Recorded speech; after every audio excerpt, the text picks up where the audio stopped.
Tabasco sandwich, fish and chips, and more. Jacob's Restaurant, setting the standard for gourmet ballpark fare. You can also find cold beer at Jacob's Restaurant. Ice cold drafts are on tap and waiting just for you. Guess what, baseball fans? It's Margaritaville in Sonoma. That's right. Flybird Margarita is now sponsoring our premium seating area, the Flybird Margarita Lounge. Flybird margaritas are crafted in Mexico with 100% Blue Weber agave wine. This new age cocktail offers an authentic margarita experience right here at the ballpark. Flybird margaritas are also the perfect travel companion. Whether you're headed to the beach, kicking it at home, or enjoying friends and neighbors at a backyard barbecue wherever you go, Flybird margaritas are the perfect complement. The Sonoma Stompers and Flybird margaritas. Now that's a double play we can all get used to. Hey, Stomper fans, you want to sit in the front row? Well, guess what? All Friedman's home improvement seats are in the front row. Friedman's home improvement. If they don't have it, you don't need it. Hey, bud, let's party. That's right. You can book your next party or group event right here at a Stompers game. Birthdays, company get-togethers, bachelor or bachelorette parties, pre- or post-wedding parties, you name it. For reservations and information on how you can book a group event in the beer garden, our new group area, the Champagne Club, or even the left field oasis, call our fan shop at 707-938-7277 or email info@stompersbaseball.com. To see all of our fine wine selections, head on over to the Wine and Snack Shack located next to the Stompers dugout. You'll find the best wine Sonoma has to offer, as well as soft drinks, snacks, and candy. The Wine and Snack Shack also has Stompers t-shirts, hats, and souvenirs.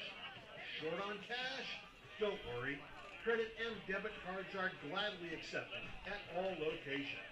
The best food, the best people, and the best baseball. We are the Sonoma Stompers.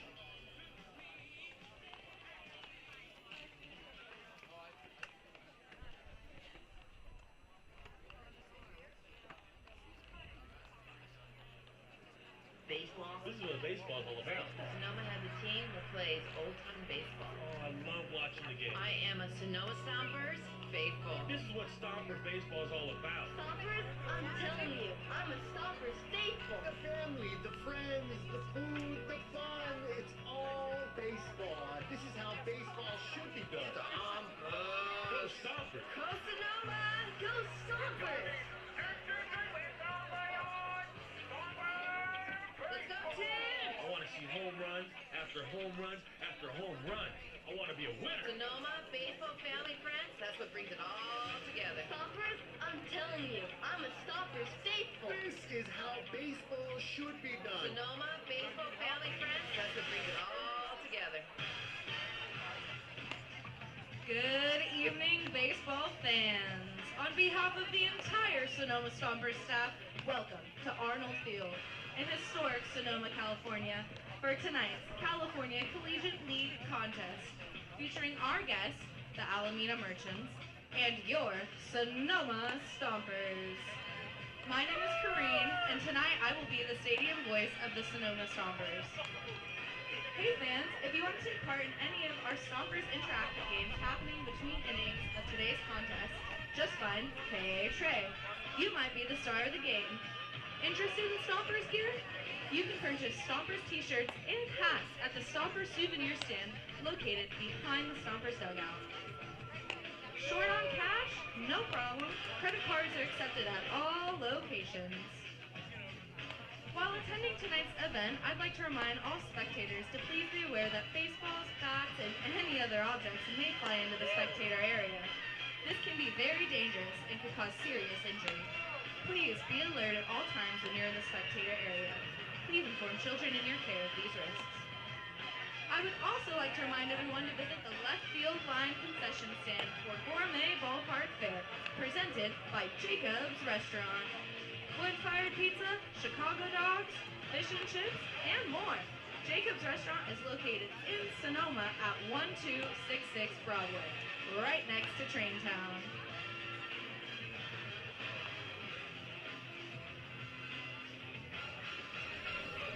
The Stompers look to get back to their winning ways here on a Saturday night in Sonoma. I'm Kieran Costa alongside Rahil Jaswal. Welcome into the Sonoma Stompers pregame show. And Rahil, these are squads going in a couple different directions right now. The Merchants coming off a 5-4 extra inning victory over San Francisco last night. The Stomps drop a tough one at home to Walnut Creek. What happened to Sonoma last night? They were doing so well last week. They seem to be struggling a little bit now. Well, Kieran, it all came back to that issue that reared its ugly head a couple weeks ago, and that was not being able to hit with runners in scoring position. The Stompers had the bases loaded multiple times, only managed to push one run across in those innings. So if Sonoma wants to be more clinical, they're going to have to hit with runners in scoring position today. You mentioned that, Rahil. 15 runners left on base. They had the bases loaded in the first, the second, and the sixth. And the only run they got was on a bases loaded hit by pitch. How does the approach have to change? You just have to get a ball down in the outfield with that many runners on. I talked to Zach Pace about that, and he just talked about making sure they get better swings. He felt like a couple of the swings with the bases loaded were reaching, a couple of balls out of the zone that maybe could have been ball 3, ball 4, put hitters ahead in the count. So Zach Pace talked about being a little smarter with runners in scoring position and not trying to do too much. You know, bases loaded, nobody out, one out. Sack fly gets the job done. Don't need to go for a big double in the gap or something like that. Just keep it simple and be a little smarter with bases loaded. I was in the clubhouse today with the coaches, and they have a little laminated sheet rail about those quality at-bats. You talk about a lot the cues on the scorecard in the dugout during the game. What can you tell me about how the Stompers are trying to get those quality at-bats? Well, Zach Pace has preached quality at-bats all year, and we've talked about this before. When he feels like there's been a quality at-bat, he'll write down the cue, and Paul Contreras has talked about how that's helped the Stompers, showing them how many quality at-bats they've had in a game. You know, someone might not get on base, but that still classifies a full count pitch. Getting to a full count pitch, having hard contact, that classifies as a quality at-bat. So overall, the Stompers know what they need to do. Yeah, I talked to hitting coach Paul Maturana about that before the game today, and he said they have a list of 8 things that would make a quality at-bat. The team just needs the collective buy-in to do it. How do you bring a team together like this? Some D1 guys, some JUCO guys, they really need to come together right now in the heart of the playoff push. Well, I think the Stompers will be okay in that aspect. Being down in the dugout, there seems to be a lot of collective collaboration. There's a lot of talk in between innings about what the pitcher is throwing, what the adjustments need to be made. The Stompers have been pretty good at that all season. Overall, I also think it's keeping your cool. There was a lot of frustration yesterday after they weren't able to hit with runners in scoring position. So overall, Zach Pace has preached being cool, calm, and collective and getting those quality at-bats. And if the Stompers are able to put together quality at-bats, you got to like their chances with how well they've been pitching lately. Let's talk about the lineup tonight. Elijah Ramos down at 5. Zach Pace didn't give me an answer on why that is. He just said he was mixing it up. But Ramos has been the most consistent hitter, right? And the 5 guys been coming up with runners on base. Could that be the reason that Ramos is down there in the 5 slot? It could potentially be. I mean, if you want a hitter up with bases loaded, it's Elijah Ramos. But Elijah Ramos' last 2 games hasn't been at his best form. So Zach Pace has been mixing and matching the lineup really all season. So no surprise to see another lineup change. We'll see if it works out. If it doesn't work out, you could potentially see another change in tomorrow's game. So Ramos is one of our All-Stars. Let's talk about another All-Star, Dylan Goff, making his first start as a Stomper. He's played 7 games, all of them out of the bullpen, was lengthened out a bit on the 4th of July. But what are some of the differences between being a reliever and being a starter? Well, being a little different because you're not coming into more of a crunch time situation. Dylan Goff is going to have the capability to work his pitches, find his rhythm on. Coming out of the bullpen can be very tough because if you don't have your rhythm right off the bat, you can get clipped for a couple of runs. But I've talked to Zach Pace about, starting Dylan Goff, and he said they've wanted to lengthen him out throughout the season. He felt like early in the season when he was coming in late in games, he had more to show, but he just wasn't able to just because he was put in so late in the game.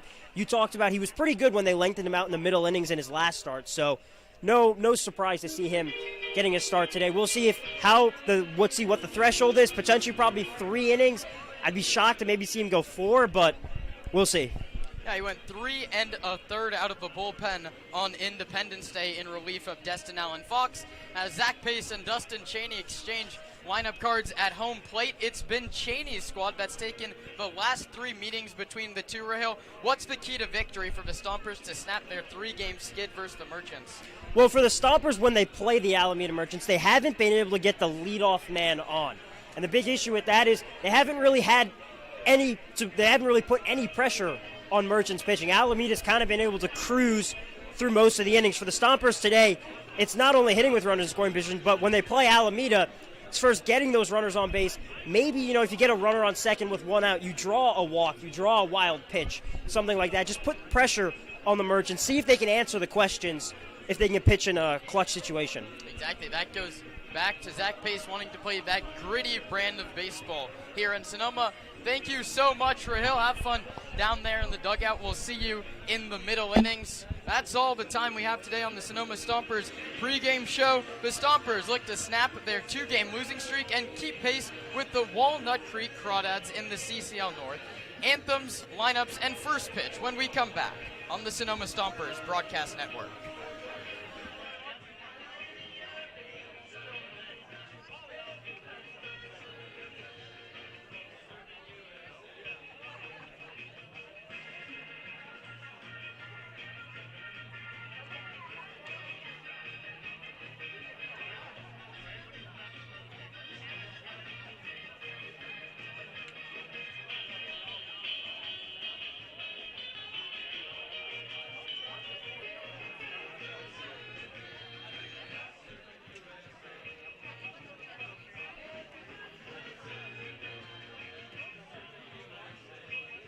Hey, Sonoma! How's everybody doing today? Welcome to First Responders Night, brought to us by Friedman's Home Improvement. Let's have a big round of applause for all of our first responders that are here, all right? Let them know how much we love them. They're always there for us when we need them. Fantastic. Now, ladies and gentlemen, we only have 5 games left in the regular season here at Arnold Field. So if you want to come to a game, your best chance is to look at your schedule and check it out. Get some tickets, because we don't have a lot of games left. The playoffs are coming, and that schedule will be announced should we make it, which I'm pretty sure we are, but it's baseball, you never know. Our group tonight is Friedman's Home Improvement. Of course, they're sponsoring this. Hey, Friedman's Home Improvement, where are you guys at? Yeah, they're spread all over the place. We've got some first pitches today. First, from Friedman's Home Improvement, let's welcome Courtney Lance.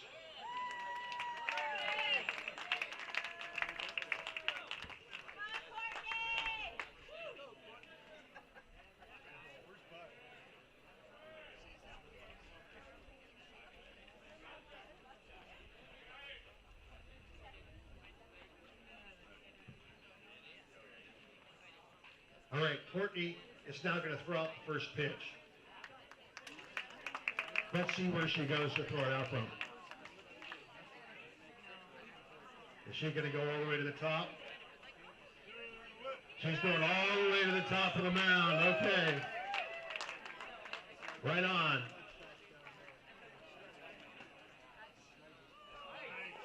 Courtney Lance, everybody.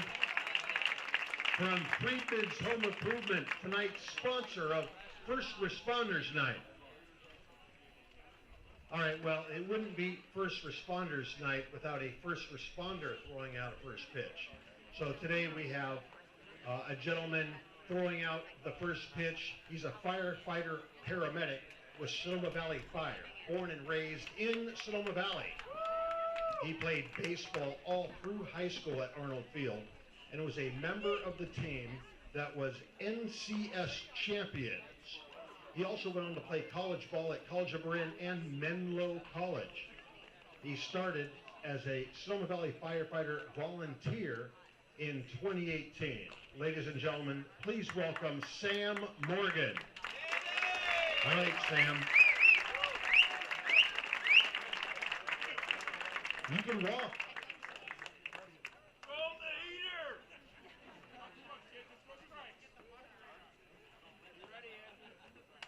All right, Sam.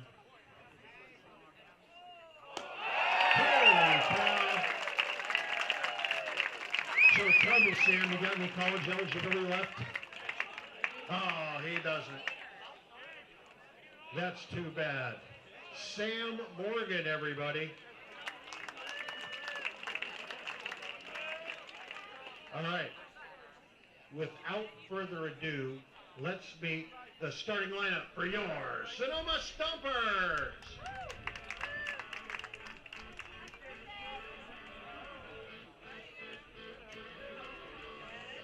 Leading off from Pregame University, playing right field, number 30, Jack Scary. Batting second from Cal State Northridge, shortstop number 1, Trent Abel.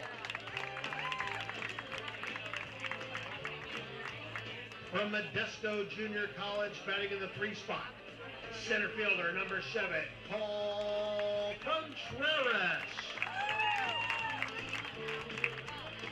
From Skyline College, batting cleanup, designated hitter number 26, Ben Giovanetti. Batting fifth from Cal State Fullerton, second baseman number 41, Elijah Ramos. Also from CSU Fullerton, batting in the 6th spot, third baseman number 32, Tyler Foley. Batting 7th from Santa Clara University, first baseman number 40, Jack Lazard. From San Jose State University, batting 8th. He's behind the plate today, number 33, Jack Mancini. And batting 9th from San Jose Junior College, he's our local kid, left fielder number 5, Nick Sebastiani. Starting at pitcher from Cal State Fullerton, number 47, Dylan Goff. And tonight, our special bat boy, ladies and gentlemen, please welcome Micah Hoffman.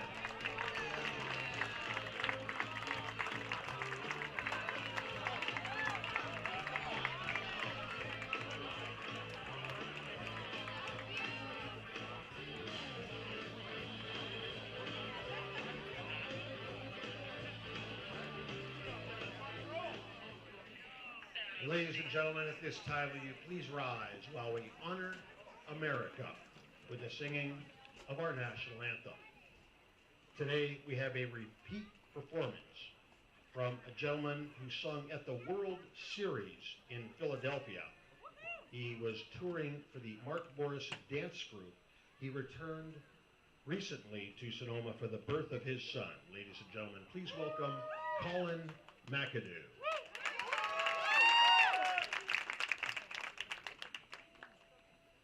Oh, say, can you see by the dawn's early light what so proudly we hailed at the twilight's last gleaming, whose broad stripes and bright stars through the perilous fight o'er the ramparts we'd watched were so gallantly streaming, and the rockets' red glare, the bombs bursting in air, gave proof through the night that our flag was still there.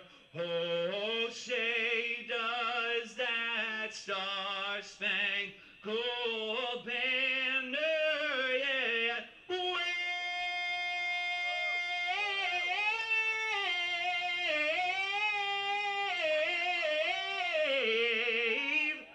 o'er the land of the free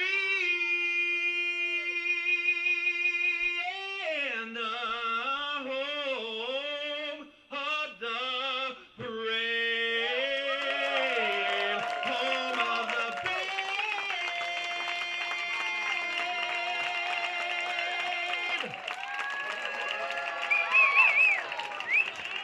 Wow!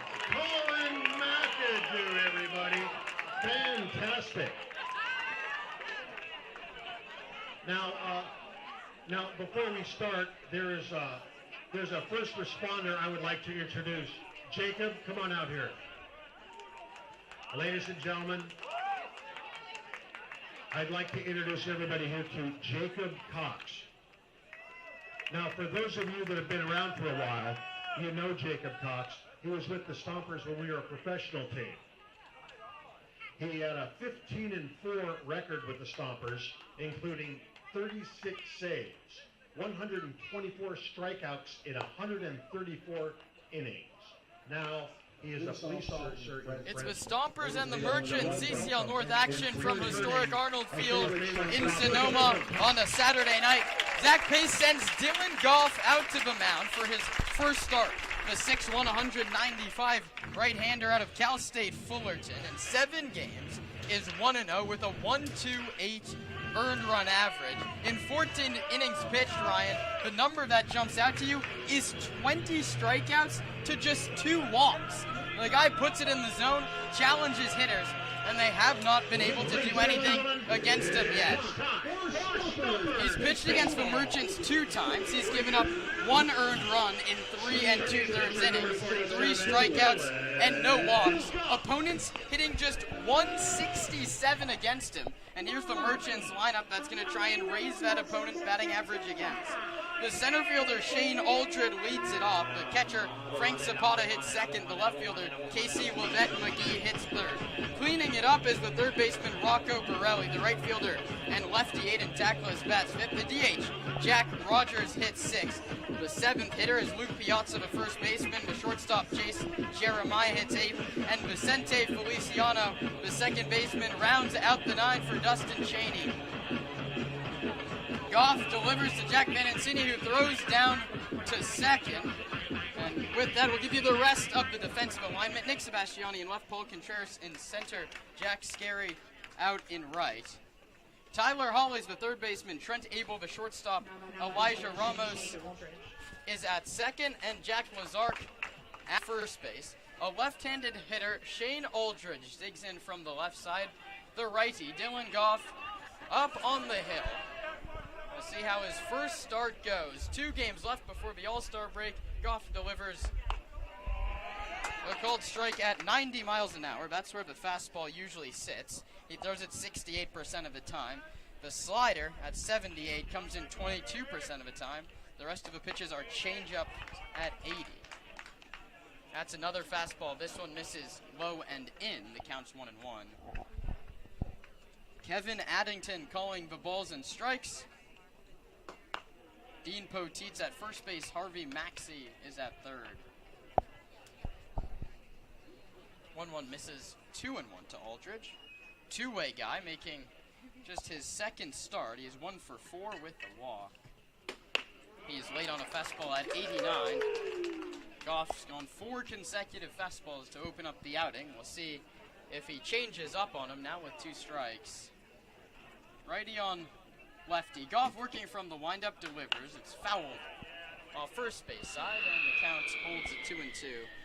The Merchants enter the contest 9-14 in last place in the CCL North, 7.5 back of Walnut Creek. The Stompers 13-12 in the second spot, 4 games behind the leading Crawdads. That one's bounced to first. Short hop, nice play by Jack Lazark. He takes it to the bag himself, and Dylan Goff gets the ground out to open up his outing.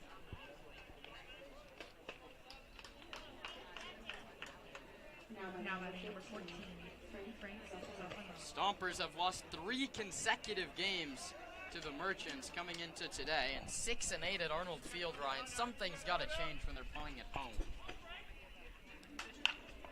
Foul down the right field line. The bats haven't been as big of a problem recently.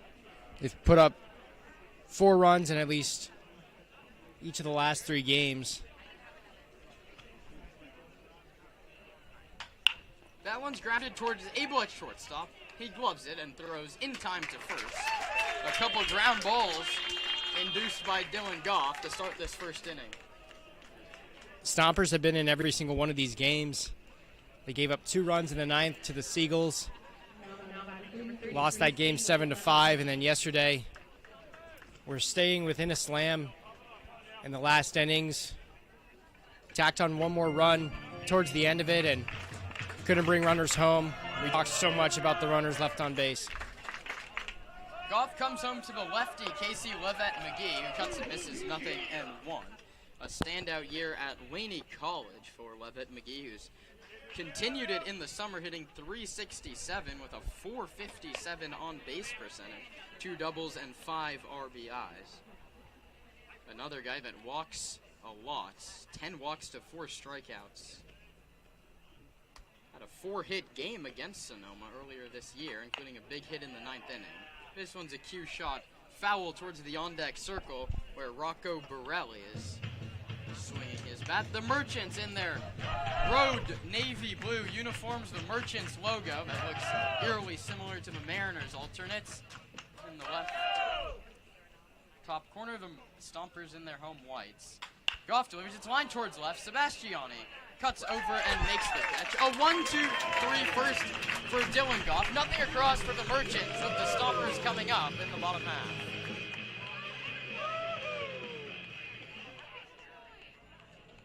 Hey, bud, let's party.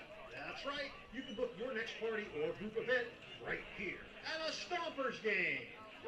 Birthdays, company get-togethers, bachelor parties, bachelorette parties, pre- or post-wedding parties, you name it. For reservations and information on how you can book a group event in the beer garden, in the left field Oasis, or our new group area, the Champagne Club, call our fan shop at 707-938-7277 or email info@stompersbaseball.com.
Mitch Hunter makes the start for Dustin Cheney and the Alameda Merchants.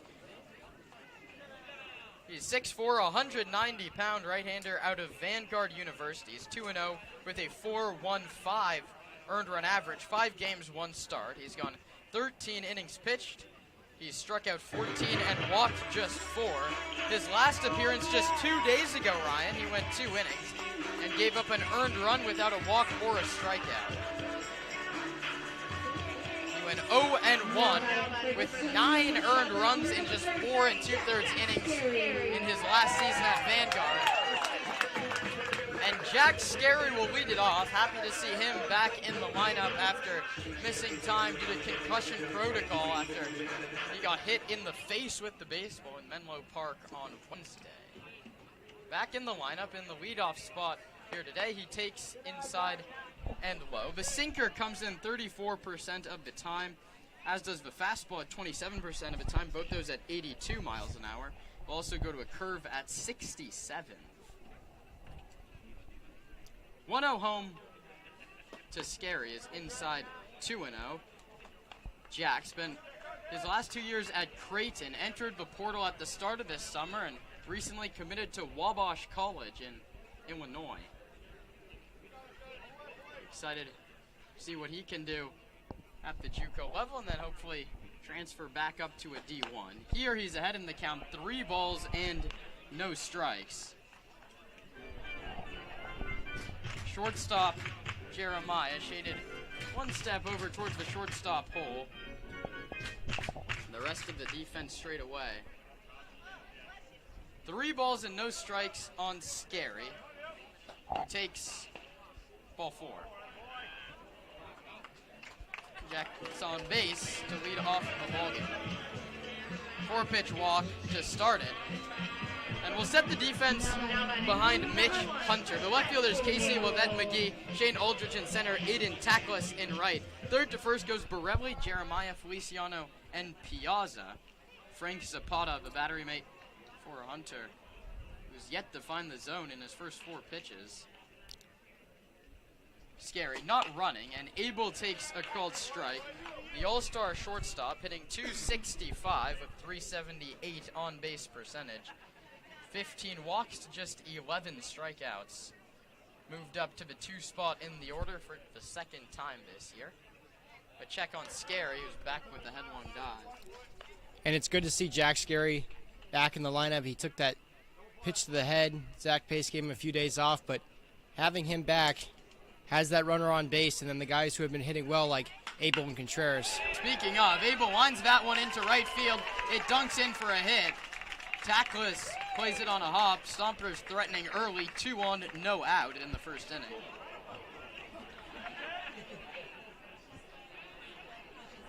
The Stompers, though, will be losing Jack Scary and Kyler Zukowski, whose summer with the Stompers will end tomorrow, the last time they'll suit up in the Stomper home whites here at Arnold Field. Scary's starts college August 4th. Kyler starts early August as well, so they want to go home for a little bit and get ready for the season mentally and physically.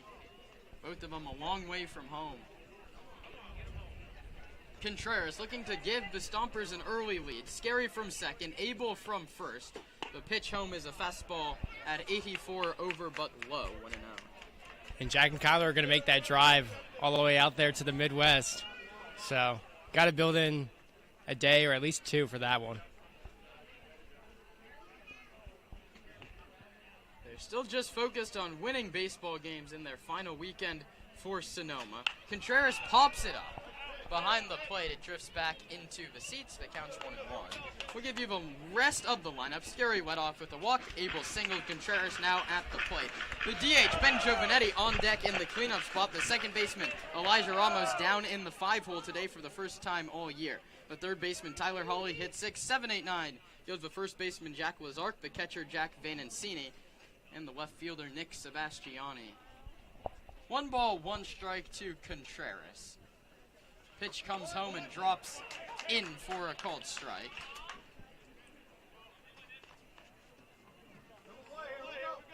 Contreras' time with the Stompers could be coming to a close as well. The 18-year-old has an offer from Cal State Fullerton, but is getting looks from at least 10 teams in the upcoming MLB draft. Round 1 starts tomorrow. 1-2 is low 2-2. Contreras swinging a hot bat as of late. He's 6 for his last 11. He also has 3 home runs and 9 RBIs on the year. A CCL leading 21 walks. He awaits a 2-2 pitch from Mitch Hunter. The righty out of Vanguard checks second and delivers. Contreras fouls it back to the screen. The battle will continue at even. Dave Hoke, the Stompers' third base coach, goes to retrieve it. Jacoby Heyer coaching over at first. Zach Pace, the manager. Paul Maturana, the hitting coach. Mike Nunez, the pitching coach. Ross Goldschlag, his assistant. Lucas Townsend, the catching coach. And Charlie Hale, as always, assistant to that entire coaching staff. 2-2 to Contreras. Bring him off. A curveball clips the bottom of the zone. A nice pitch from Hunter. One away. First strikeout of the game. And when you're talking about the lineup construction from Zach Pace, it seems that he wants to get his on-base machines and Trent Abel, Jack Scary on those bases, and then maybe move those power hitters a little bit further down, give the lineup some more consistency. Ramos has been one of the only guys that's all year long. He's been on base 25 consecutive games. But he's been getting hits. He has the highest average on the team. And the problem, they're not getting hits with the runners on base. And that's why Ramos was bumped from 1 to 3. And now he's been bumped again from 3 to 5. And I'm not saying this bumped in a bad way. They're just trying to get him up with the runners on base. And barring a double play or a home run, that's what looks like will happen here. The 0-1 to Ben Giovanetti, the cleanup hitter today. His line foul to the screen, nothing in 2. This could be a bat, though, in Ben Giovanetti, that if he gets hot, it really gives the Stompers a lot of consistency. Because you mentioned that Paul Contreras in the 3 spot is hitting pretty well, even though he just struck out. You know what Elijah Ramos, Tyler Hawley, what Jack Lazark has done recently. You know, those are 7 really consistent hitters if you can just get that cleanup spot taken care of. No balls and 2 strikes to Ben Giovanetti. The 0-2 home is fouled off again. Count holds at nothing in 2. Scary walked, he's at second base. Abel singled, he's at first. Paul Contreras was rung up by the home plate umpire, Kevin Addington. Runners at first and second with 1 out. 0-2 pitch coming to Giovanetti. 6 doubles and a home run. 7 extra base hits. One of the team leaders. 0-2 home. Spence whirls towards second. Scary back without a throw. And all the averages reset once you get to the postseason. So it's just about who's hitting well in those last couple games and who's feeling good going into the playoffs. Should the Stompers make it? Yeah, Stompers have to get there first. Giovanetti is called out on a curveball. Back-to-back looking Ks from the Stompers' 3 and 4 hitters. And you move Elijah Ramos down to come up with a runner in scoring position, and it happens in the first inning.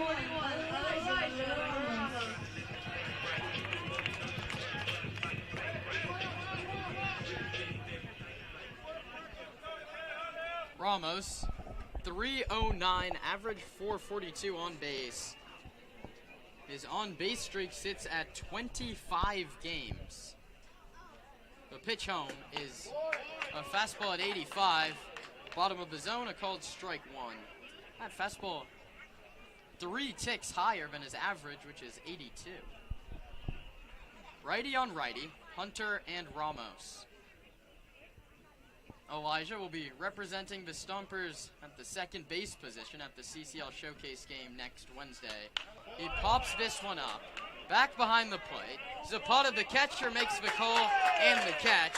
And Mitch Hunter works around a couple of base runners and escapes the jam. We're scoreless after 1 on the Sonoma Stompers broadcast network. Restaurant providing all of our concessions this season.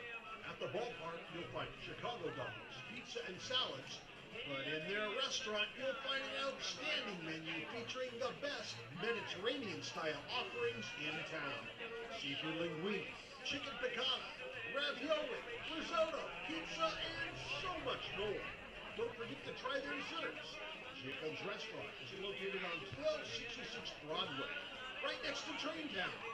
Jacob's Restaurant and the Sonoma Stompers, proud partners.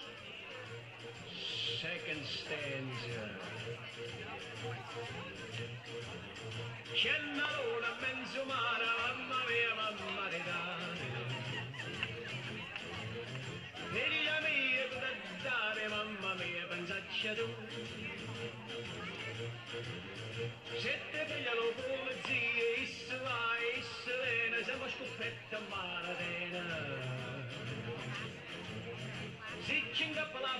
sehe dich Kupfertier, wie jut's an mir. La la di la, wie schibrit der Baktala. Wegumba, nash kupeta jajakata. And now for you nice ladies and gentlemen out there who don't understand the Italian language, I'd like to do 2 choruses in British. Hey kids, if you want to race rawhide, meet me over at the first base dugout right now. Now batting number 22, Rocco Borelli.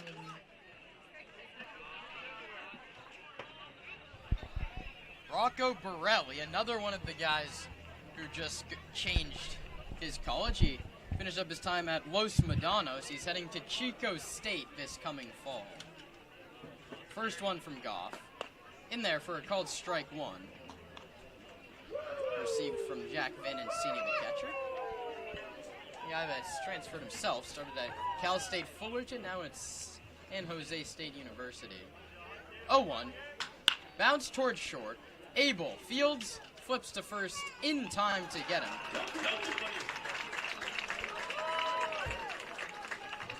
One down.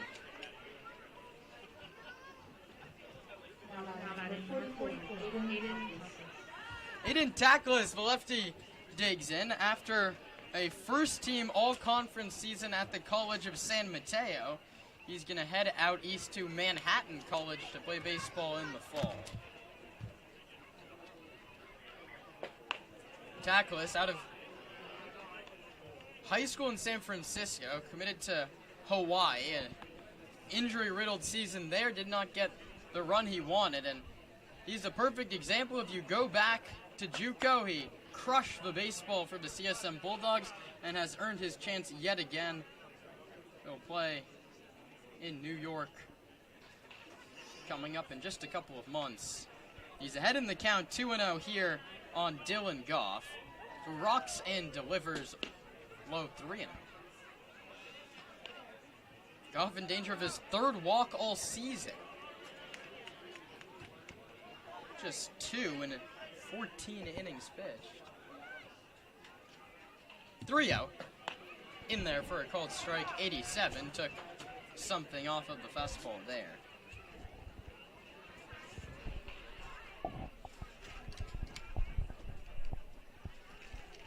(3-1). Popped foul. And Goff's battled back. 3-2.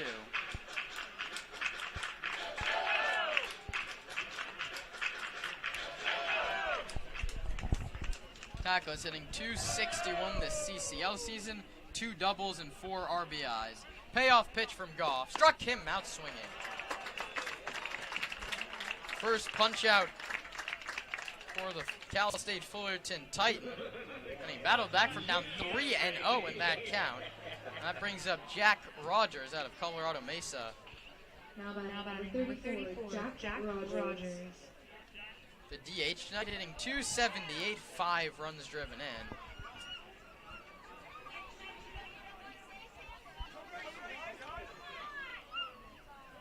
Pitch comes in. Rogers a half swing. Fooled badly as Goff came high and tight with a fastball at 91. 0-1. The righty working quickly, delivers. Low and outside.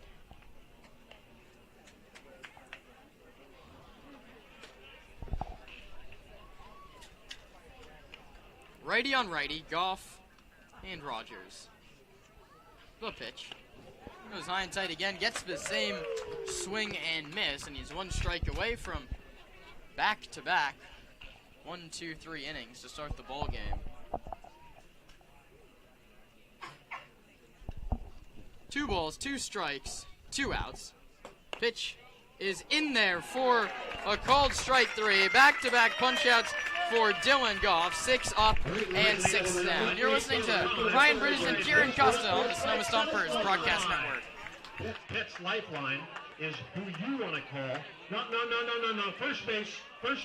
Go to first base. You want to call Pet's lifeline for anything to help your pet.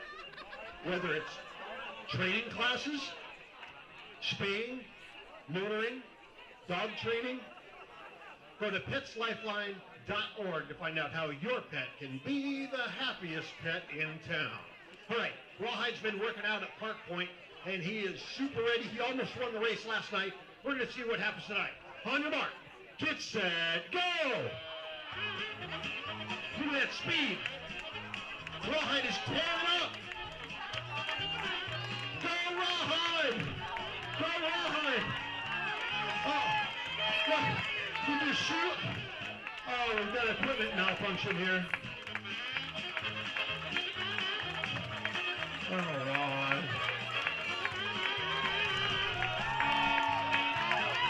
It must be very hard for a bull to tie shows with your hoof. Come on, Levi, go! Go! Go! Way to go, Levi. Well, you started off strong. Next time we're going to have to make sure that your shoes are tied, all right? Big round of applause for Rawhide and all of our kids, everybody. Remember, Rawhide is a rescue bull. Pets Lifeline found him and brought him to us. He now lives with me on the ranch. PetsLifeline.org.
Bottom of the second inning, scoreless here in Sonoma.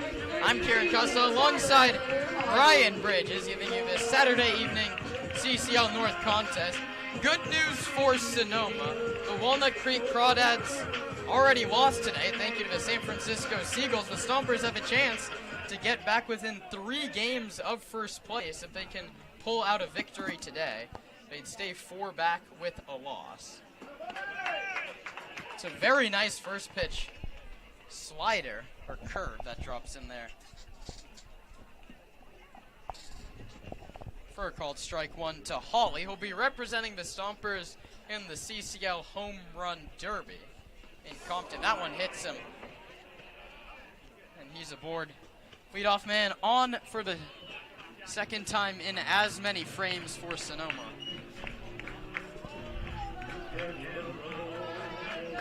Brings Jack Lazark to the plate. Jack Lazark.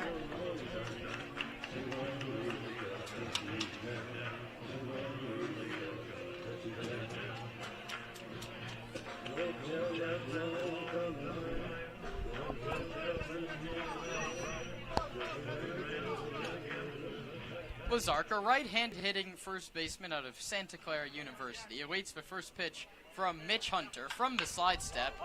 Lazark sends it down the right field line. Tackless will give it a look, but it will drop foul, as called by the first base umpire, Dean Poteet.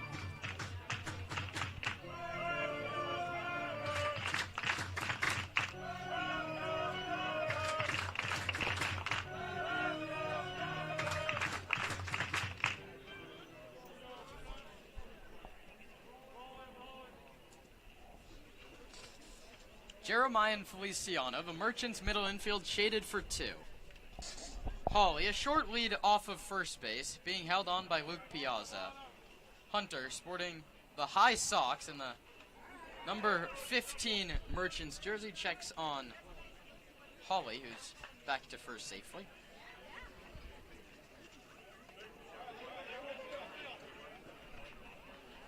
Just this penultimate game before the All-Star break for the Stompers, looking to end the first half in style as Lazark sends a lazy fly ball out to center. There's one gone.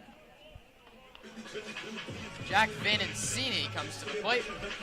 His second consecutive start. He's the catcher today. Started out in left yesterday. Went 0 for 2 with a couple of walks. That's all that matters, Ryan. He had 3 Qs next to his name on the lineup card, which means 3 quality at-bats. 2 of them resulted in walks.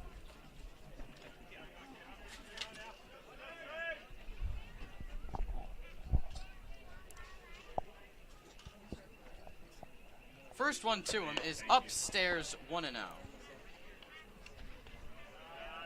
And Vanancini, a guy that's only had 33 at-bats. You look at the guys that are consistently starting in the Stompers order. They're up to around 80, but he still sits about 6th or 7th in walks on the team with 11. Contreras far and away above the rest of the pack. 21 free passes. CCL North pitchers unwilling to pitch to the Stompers center fielder. That leads CCL North and South at 21 walk number. The pitch to Vanancini is a cue shot into very shallow right. It's going to dunk in for a hit. Tyler Hawley had to hold, but he'll make it to second standing up. It's the second hit for Sonoma, and for the second consecutive inning, they're set up first and second with less than 2 outs. They're set up first and second, nobody out in the first inning, Ryan. Strikeout, strikeout, hop up. They could not put a ball in front of home plate. Ramos popped out to the catcher behind the dish. And we didn't see Vanancini's bat in the lineup for some time, but Zach Pace has given him the vote of confidence. Was in left field last night, played well out there, and his bat still does its job at the bottom of the order. Runners lead from first and second. Scoreless here, bottom 2 in Sonoma. Hunter pitches. First pitch breaking ball in there for a called strike 1. Ryan, we talk a lot of walk-up songs on the broadcast. Sebastiani, one of the guys who changed his walk-up, started with Summer Love, Justin Timberlake. You know, that's one of my favorites. Now, La La Land. Do you think you'd change your walk-up song a lot if you were a player? I mean, superstition. If I hit a home run with one, maybe you'd switch it over, make it your permanent one. Although, I mean, it can kind of mess with your mind. Like, the grass isn't always greener on the other side. Exactly. Stompers' social media team made a TikTok today about what the interns' walk-up song would be if they were a player. Good thing I'm not, though, because I would go 0 for 5 every game, I think. No balls and 2 strikes. Couple runners on for Sonoma. The pitch to Sebastiani's lined into very shallow left. Levette McGee has to play it on 1 bounce. Every Stomper moves up 90 feet. And Ryan, that doesn't get a run home, but that's a base hit with the runner in scoring position. But Mitch Hunter is limping back to the mound right now after going to back up what would have been a throw to home. And Frank Zapata, the catcher, is going to go out to the mound and gesture towards the dugout. He's going to immediately be sent back by Mitch Hunter. But the catcher doing his job and checking on his battery mate out there on the mound. And that's an interesting play by Levette McGee. That's 2 straight times the ball's been hit to the outfield. And the right fielder in Tackless and then the left fielder in Levette McGee, they let it drop right in front of them. They have a chance at maybe the diving play, but those are the odds you weigh because that ball bounces over your head. Tyler Hawley's coming around to score, and maybe Vanancini, who's on second.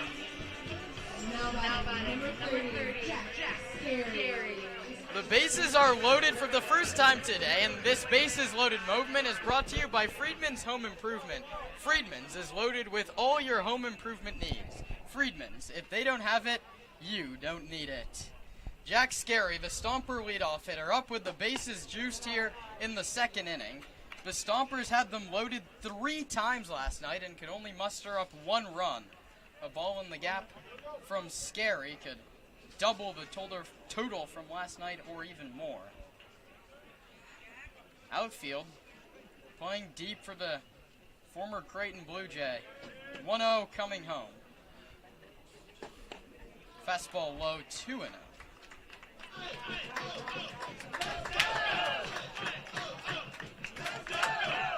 A walk just as good as a hit here for Sonoma. It would give them the lead.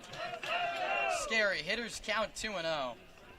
Walked on 4 pitches to lead off the ball game. He's seen 6 in the last 2 innings. None of them have been in the zone. Righty on righty, Hunter and Scary. The pitch. Inside corner for a called strike 1.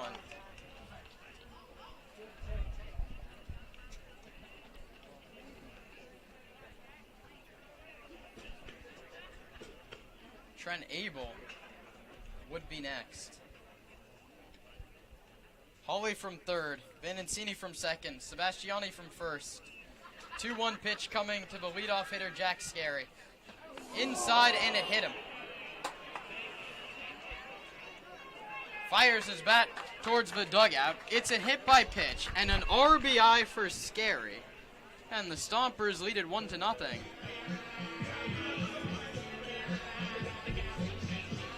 Hawley comes in to score. Vanencini heads to third. Sebastiani out to second. A couple hit by pitches, a walk and a single, Ryan. It counts just as much as a solo home run. And Dustin Cheney is going to call for a meeting of his entire infield at the mound. Ryan, Stompers cannot settle for just 1 run here in this inning. No, they cannot, and they proved why they can't in these last couple nights.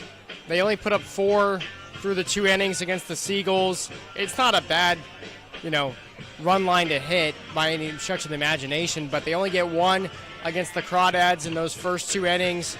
They let the game hang around, and then the power of Walnut Creek starts to take over. They have this meeting on the mound, and a righty reliever for the Merchants jogging down towards the pen. Yeah, Antonio Villalobos will be ready to get up and loosening. I was talking to Tio before the game today. Said how he was looking forward to getting into this game. Playing at Arnold Field, a bit of a bigger venue than the College of Alameda for these Merchants players. Low for ball 1. Villalobos, one of many BACL champion anchors from last season that got the call up to the Merchants in the CCL this year.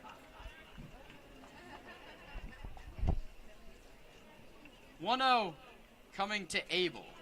Stompers lead it 1-0, threatening for more in the second. That one's over the outside corner. The count's 1-1.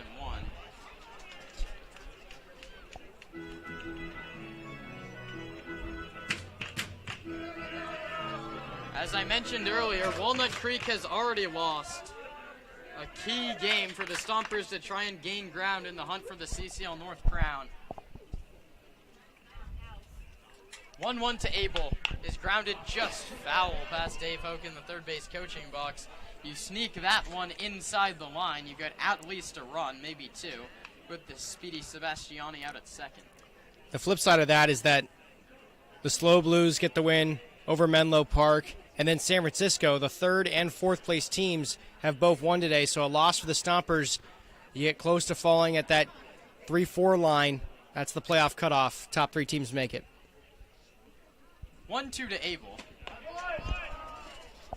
Outside 2-2. Abel, a great command of the strike zone. He has 4 more walks than he does Ks. Here as we're past the midway point in the CCL season. Just 5 more home games left at Arnold Field prior to the playoffs for the Stompers. 2-2 to Abel. Lined up the middle, past the shortstop, Jeremiah into center field. 1 run's going to score, Vanencini. Sebastiani gets the send. The third of the plate is not in time. Sebastiani slides it under the throw. It's a base hit and a couple RBIs for Trent Abel, who now leads the team in ribbies with 13. And the Stompers lead it 3-0. A crooked number for Sonoma, something we haven't seen in a couple of days, Ryan. This is the offensive explosion that we've been waiting for with this Stompers team. And if you said probably a week ago that Trent Abel would be leading the team in RBIs, I think A lot of people would say you're kind of crazy, but he works the 3 walks and a double last night. A hot bat. Zach Pace just keeps putting him higher and higher in the lineup, and he just keeps delivering more and more. Yeah, you have to give a lot of credit to Zach Pace there. You move a player up in the lineup, and he delivers. Contreras sends this one down the line. If it's fair, it's caught in the left field corner. Scary's going to tag and slide into third safely. It's a productive out, which is a cue on the scoreboard for Contreras.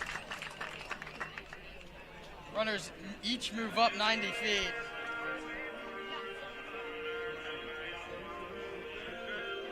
Talking to Zach Pace and Paul Madarena before the game, if you get a productive out to move up runners with less than 2 outs, it's a quality at bat, as that one definitely was from Contreras.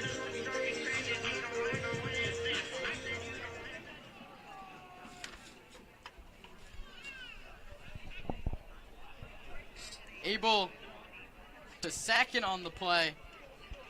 Scary to third. A base hit from Joe Vanetti could tack on a couple more for Sonoma.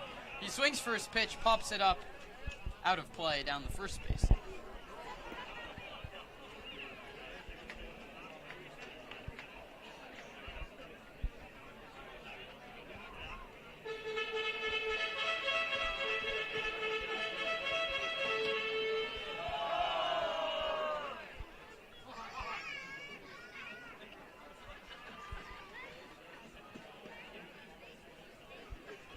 Couple runners in scoring position with 2 outs. Joe Vanetti struck out looking in the first. The 8th stomper to hit in the inning takes low and inside 1-0. Zach Pace knows that Ben Giovanetti has that home run power. We talk about the Stompers wanting to blow open games and not have to go to the 9th in the late innings and win it. An extra base hit does wonders for them here. Even a ball to the outfield. The runner's going with 2 outs. The speedy Abel at second would do the job. Joe Vanetti pulls it hard but foul into the Flybird Margarita Lounge down the left field line, and Joe Vanetti just has to straighten one of these out. You don't need it. Just missed a game-tying home run a couple days ago. Gave the ball a ride yesterday in a pinch hit at bat, but yet to have that big hit, especially of late. Elijah Ramos on deck. The 1-2 coming to Joe Vanetti. Swings and misses at a ball in the dirt. Frank Zapata applies the tag. The Stompers get 2 runs on 3 hits and 2 left. We head to the 3rd inning. Sonoma leads it 3-0. Perfect pairing. And we are proud supporters of our Sonoma Stompers. Our family-run vineyard has been farming and growing grapes in Carneros for over 40 years. We encourage you to witness our wine journey and check out our selection of boutique offerings at RichieVineyards.com. The Stompers are proud to have Adams Chiropractic as our official chiropractor. Keeping our players healthy and in the lineup is our #1 priority. And Adams Chiropractic is right there every step of the way. Thanks to Dr. Lawrence Adams.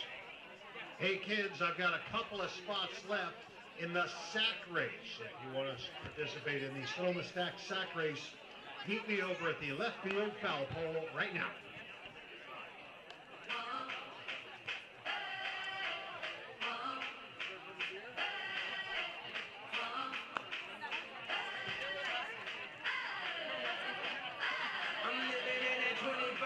Doing something mean to it, do it better than anybody you ever seen. Do it, scream from the haters, got a nice ring to it. I guess every superhero need his theme music. No one man should have all that power. The clock's ticking, I just count the hours. Stop tripping, I'm tripping off the power. The system broken, the school's closed, the prison's open. We ain't got nothing to lose, everybody we roll. Everybody we roll. With some light-skinned girls and some jelly rolls. In this white man world, we the ones chosen. So good night, cool world, I see you in the morning. I see you in the morning. Now batting number 36, Luke Piazza. 7, 8, 9 in the order for the Merchants. Luke Piazza, Chase Jeremiah, and Vicente Feliciano. Goff delivers low for ball 1. 6 up and 6 down. He's faced a minimum through 2 with a couple of Ks. Righty on lefty against Piazza. Pop foul the other way. Counts 1-1. Goff's longest appearance, 3 1/3 innings. That was a relief appearance of Desanel and Fox on July 4th. No action in the bullpen for Sonoma as he begins inning number 3. Check swing foul back to the screen.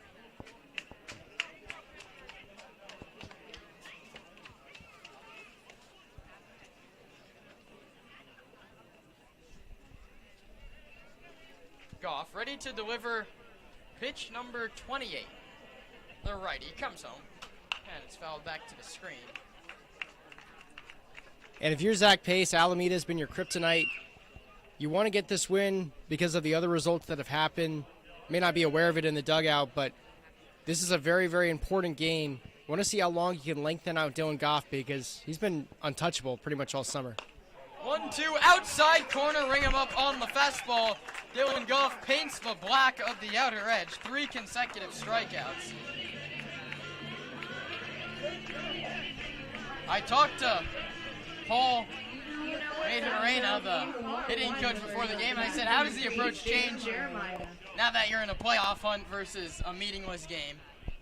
Or, and I asked him jokingly, what is the difference between a 2-1 game and a 10-0 game? Is that one shot into right at Jack Scary, who makes the catch?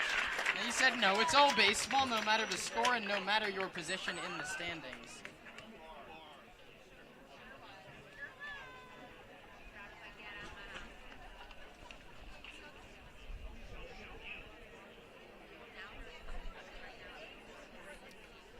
Brings up the second baseman, Vicente Feliciano. Another CSM Bulldog. He takes a called strike 1. Dylan Goff is just placing the ball exactly where he wants it, right over that outside edge.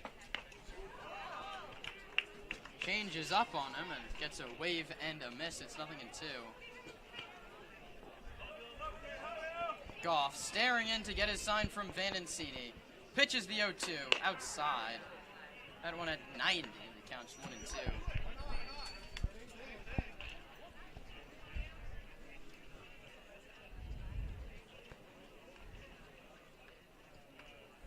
One-two home. Struck him out swinging. Blows the fastball by him. Dylan Goff says, here's my fastball. Try and hit it. And the first 9 Merchants can't seem to do. Perfect through 3 for Dylan Goff. We head to the last of the third, 3-0 Sonoma. It's time for the Sonoma sack race. Hey kids, if you want to grow up and play baseball for the Stompers, you're going to need fantastic coaching. You'll get that at Sonoma Stack.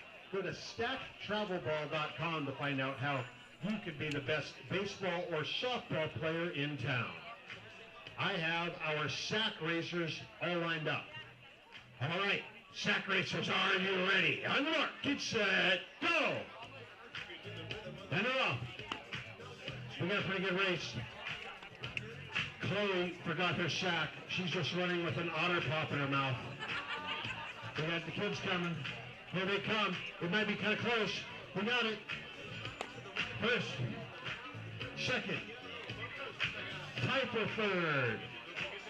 That's the Sonoma Stack Sack Race, brought to us by Sonoma Stack Travel Baseball. Go to stacktravelball.com to find out how you can be the best baseball or softball player in town. He says it's his second year in a row he came in first place.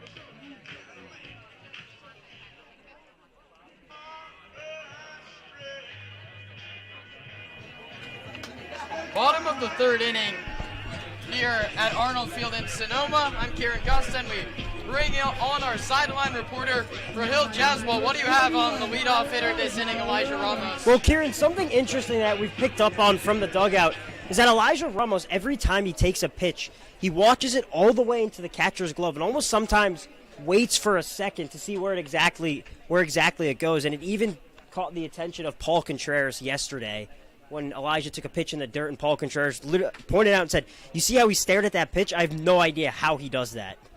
Something's going right for Ramos. He was named to the CCL Showcase game. He's hitting over 300 as that one misses high. He's ahead in the count 2-0. Stompers finally get the bats going. Rahil, what's it like down there in the dugout, especially after that Abel 2 RBI single? Well, right before Trent Abel went up to bat, Zach Pace was talking with Coach Minorino and saying, we need that knock with the bases loaded, and they finally got it. And one thing that the Stompers have been able to do, and Paul Minorino has preached this, is they've been able to sit on the curveball, mainly because the velocity of the fastball is not super high. So Paul Minorino has said there's going to be very rare times where he can beat you with a fastball. So right now the Stompers have been able to hunt that curveball, and it's the main reason they've been able to put together a couple of base hits and put up 3 runs in the early going here.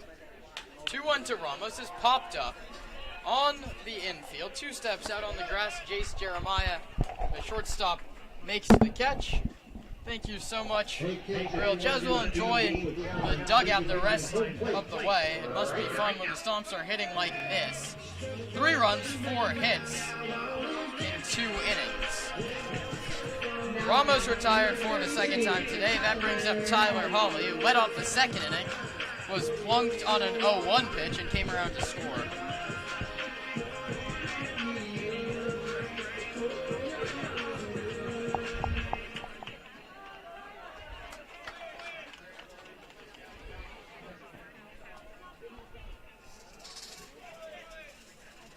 The righty Hawley, slightly open stance, awaits the pitch from Mitch Hunter. The high set and the pitch is sent out towards center, not deep. Shane Aldridge cruises in and makes the play. Quickly 2 gone here in the Sonoma third.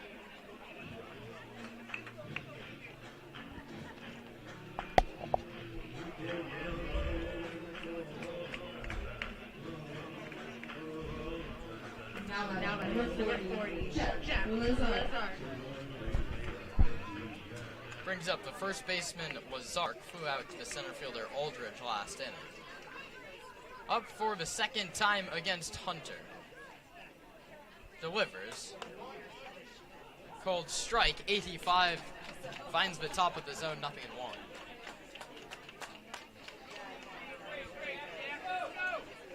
Righty on righty. Hunter shakes up the first sign from Zapata, now gets the one he likes. Ready to deal the 0-1. Popped foul back up over our heads, and it's quickly 0-2. The left fielder, Lavette McGee, 1 step over towards the line. A lot of hitting room in left center.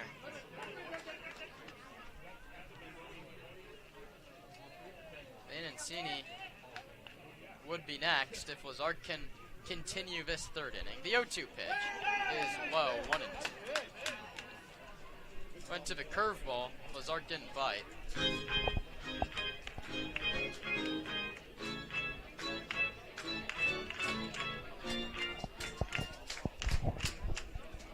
Time called at home plate as Hunter wants a new baseball. He'll get a pearl from the home plate umpire, Kevin Addington. And now he's ready to pitch the 1-2.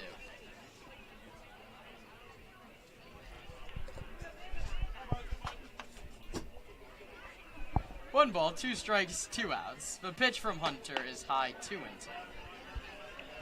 Thank you for joining us on a Saturday night here in Sonoma. The Stompers looking to snap a mini 2-game losing streak and gain ground on the CCL North leaders, Walnut Creek Crawdads. 2 balls, 2 strikes. The pitch from Hunter is outside and low, 3-2. A good at-bat from Lazark, who went down 0-2 and is now out ahead in the count.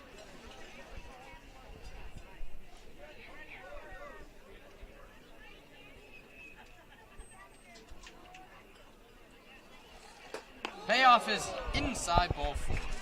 Stompers now have a runner on every inning.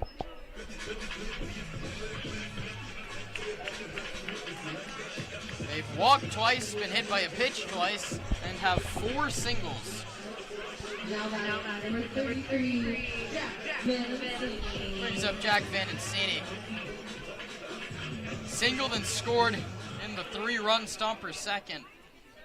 Was the jogged in from third base. On the able to ribby single, Sebastiani was right behind him. That one's high and tight and it hit him. Hit by pitch number 3. And now the Stompers have a runner in scoring position every inning. A 2-out rally brewing for the Stomps. That's a tough pill to swallow if you're Mitch Hunter on the mound. Full count, 2 outs. You go high and inside to Lazark, and then you do the same to Vanencini, and it hits him. I think he just smacked himself in the face on the mound saying, "Wake up, Mitch. We got to get this last out." He got Ramos and Hawley very easily, and then had Lazark 0-2 before losing him to a walk. First one to Vanencini hit him. Hunter, as Ryan mentioned, looking to bear down and throw up a 0 here in the 3rd inning. Sebastiani also singled last inning. Sends this one out to left center. Lavette McGee chases back, still back. He looks up and watches it go. It's a 3-run home run for Nick Sebastiani. Deep out into the left center field bleachers. The Stompers double their lead. It's 6-0, and a roar from the hometown crowd.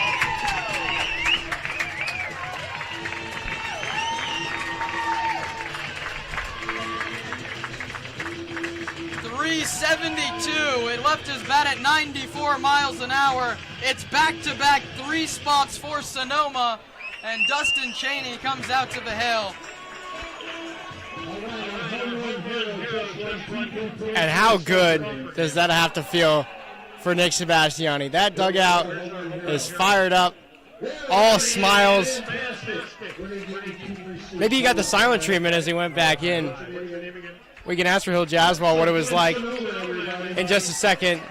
Mitch Hunter's done. He's off the mound, but man, that ball absolutely cranked by Sebastiani, his first in out-of-league play, in-league play, excuse me.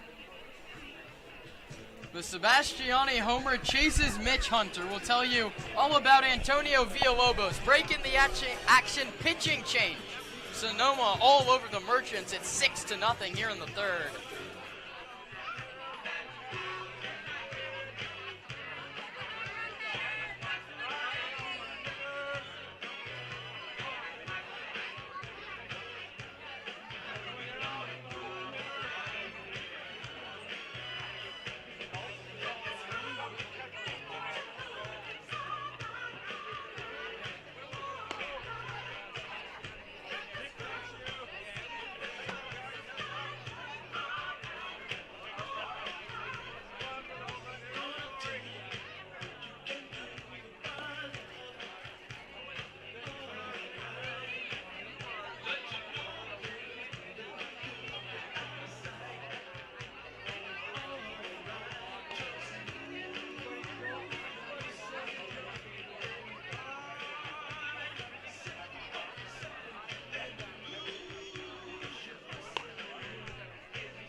Now pitching, number 88, Antonio Villalobos.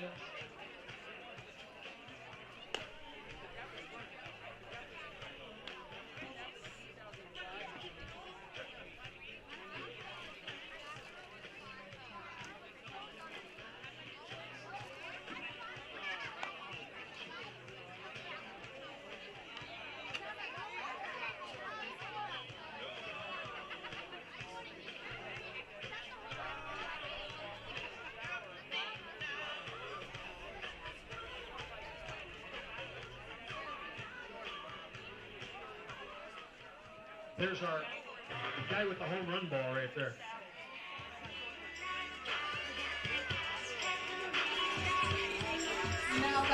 Antonio Villalobos replaces Mitch Hunter, whose book is closed after 2 2/3 innings. He gave up 5 hits, 6 runs, all earned, half of them coming on that Nick Sebastiani home run. Villalobos delivers to Scary, who bounces it foul back to the screen. He walked 2, hit 2, and struck out 3.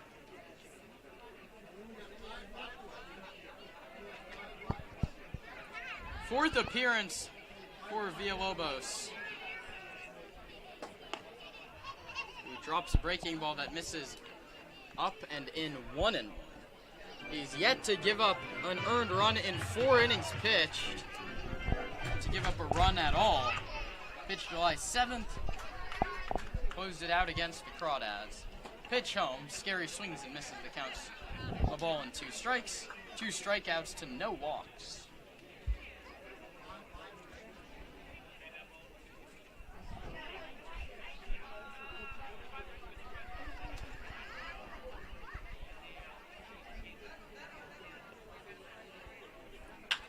Scary sends this one out to deep left field. If it's fair, it's gone. It's way gone for Jack Scary. Down the left field line. Back-to-back jacks for the Stompers. It's 7-0.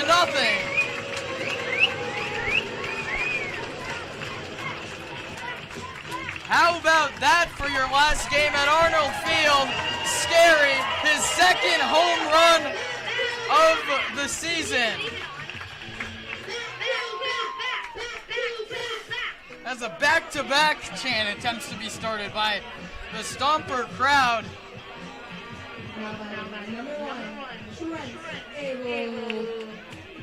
How about that for the Sonoma Stompers? 4 runs in the inning after there was 2 outs, nobody on, and an 0-2 count. Trent Abel wanted to make it back-to-back-to-back, but he fouls it over the Stomper dugout. It's 0-1.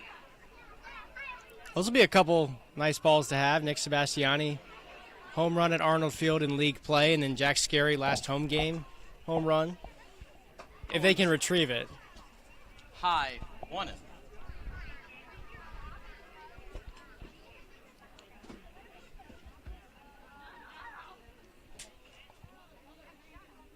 1-1 home. Is grounded towards third. Past the dive of Borelli into left field.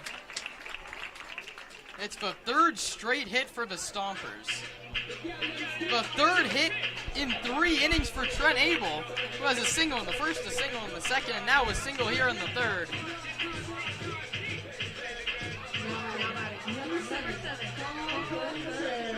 And after those back-to-back home runs, I think there's a lot more people out there beyond the left field fence want to catch a home run ball.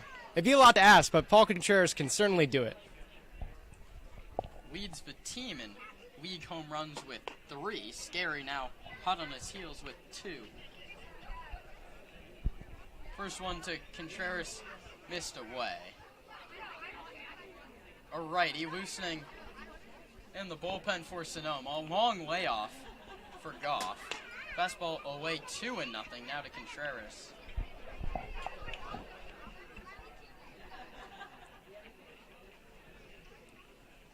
Ryan, we talk about getting on base and then getting the big hit, hitting with 2 outs. They've done all of that here in this inning. Every base runner has come with 2 outs.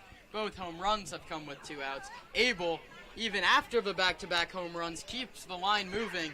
This is Zach Pace's offensive approach executed to a T by Sonoma. Contreras gets the 3-0 green light and bounces it foul back to the screen. And I mean, if this inning isn't baseball, I don't know what is, because he had Jack Lazark at a full count with 2 outs. He misses the full count pitch. Walk, hit by pitch, back-to-back home runs, and this game's just been blown open. The lefty, Villalobos, comes home. Contreras pops it back up over the press box directly behind home plate. Filler up, 3 balls and 2 strikes.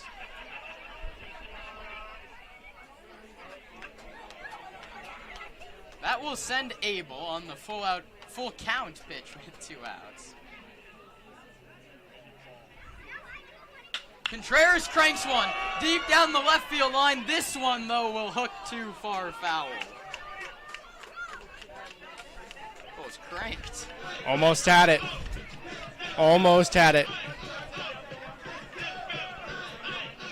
I don't know if 2 Stompers have hit home runs in the same inning all season. We'd be spoiled with 3. They did it, I think, in Richard Keel's last inning. Remember Menlo Park's first time here?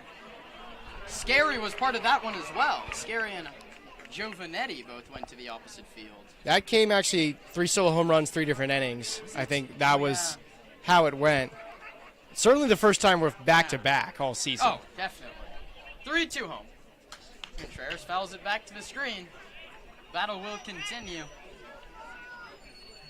Villalobos, who was behind 3-0, has now battled back and put 4 straight in the zone to Contreras. The Stompers center fielder struck out looking in the first and popped out to the right fielder tackless in the second. 0 for 2. 3 ball, 2 strike, 2 outs. Abel will head back to first on the pickoff attempt by Villalobos. You know, Rawhide is set up at the away broadcaster's table. Is he about to call this game? Should bring him up here. He can replace me. He just can't talk. He's a bull.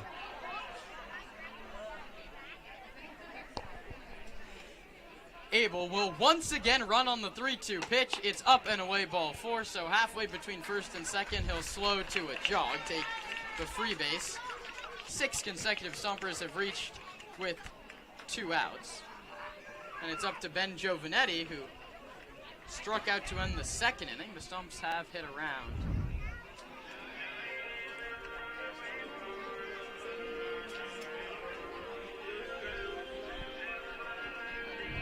Ramos popped out. Hawley flew out. Lazark was behind in the count 0-2. He turned that into a walk. Vanencini was hit on the very next pitch. Sebastiani, the big 3-run home run. The Merchants go to the bullpen, and it doesn't get any better. Scary welcomes Tio Villalobos with a home run right down the left field line. Abel singles, his 3rd in as many innings, and now Contreras walks. The Stompers set up to really blow this one open. 2 on, 2 out for Ben Giovanetti. 0 for 2 with a couple of Ks. Lefty on righty. Villalobos pitches, and Giovanetti fouls it the opposite way. 0-1.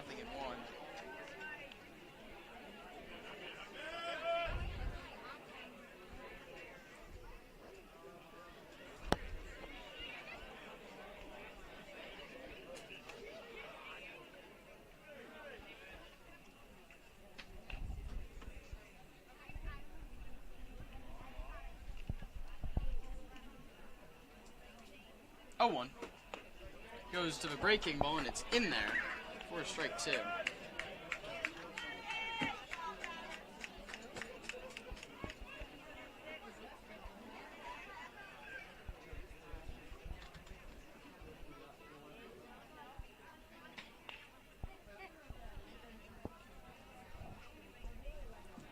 No balls and 2 strikes to Giovanetti. His runners lead from first and second. He cranks one out towards center. Aldridge will get to this one as he makes the catch in medium deep center field, and the side is finally retired.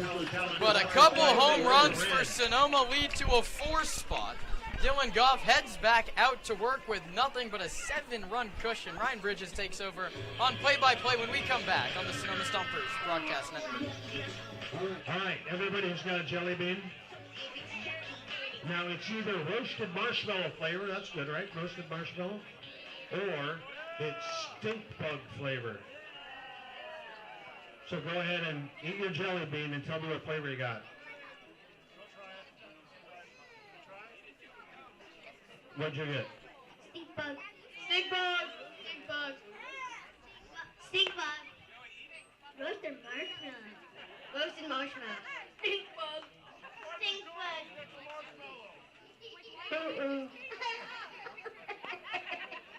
You got a good one. Okay, who do I got over here? Stink bug. Stink stink bug. What flavor did you get? Roasted marshmallow. All right, looks like we got mostly stink bug flavor. That's the Bean Boozled Challenge brought to us by Bank of Marin. Don't get bean boozled by the big banks that say they're local. Go to Bank of Marin. You know they're local. They're from Marin. What did you get? Stink bug. Another stink bug.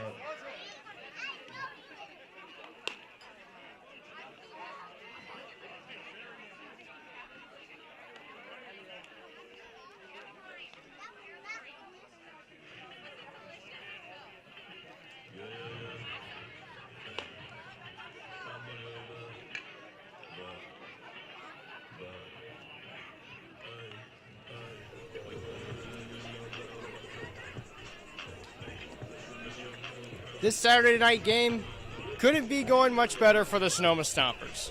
Dylan Goff has been pitcher perfect on the mound. He's out there for his third inning of work. He's faced the minimum all the way through. 9 batters up and 9 batters down for the Alameda Merchants. It's back up to the top of the order with Shane Aldridge, and he looks at a first pitch strike. Now batting number 10, Shane Aldridge. Second time through is where it gets tough, especially for a guy like Dylan Goff, who, as a reliever, he usually will not go through a lineup a second time through. He's going to have to deal with Aldridge, Zapata, and Levitt McGee at least twice. No action behind him. Zach Pace has to trust the right arm of Goff out of Fullerton. He's been one of the best Stomper pitchers all season, and he gets another strikeout right here. Counted up 1, 2, 3, 4, 5 strikeouts for Dylan Goff on the night. 1 gone in the fourth. Now batting number 14, Frank Zapata.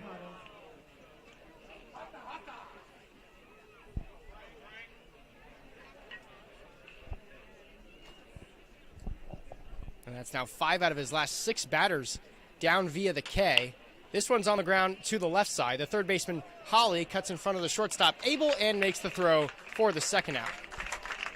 Routine play after routine play for the Stompers defense. 4 pitches to get the first 2. His pitch count's still somehow under 40 as he is 1 out away from getting to the 4th, Ryan. This is already his longest outing of the year at 3 2/3. How long do you think Zach Pace is willing to let his righty go? He's at an astounding 29 strikes to 9 balls. His first pitch comes in as a called strike to the 3-hitter, Casey Levitt McGee. Righty on lefty, Goff. Pitches the 0-1. It's an off-speed pitch that drops below the zone.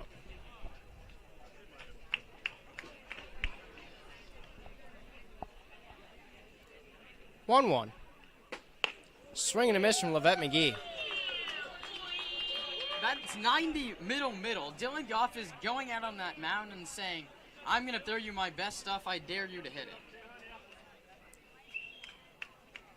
And he's doing that against probably the best hitter on the Merchants. Levitt McGee came into today hitting .367, 5 RBIs in CCL play, and he swings and misses on a 1-2. Dylan Goff, 6 strikeouts. It's now 12 up and 12 down through 4 innings. The Stompers comfortably in front, 7-0.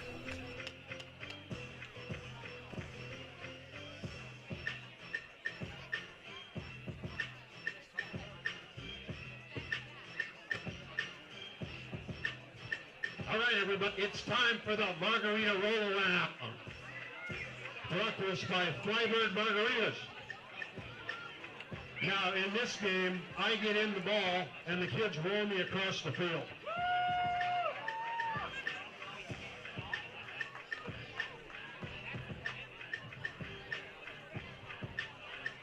So we're going to see what happens here. This might be good. Okay, stop the ball.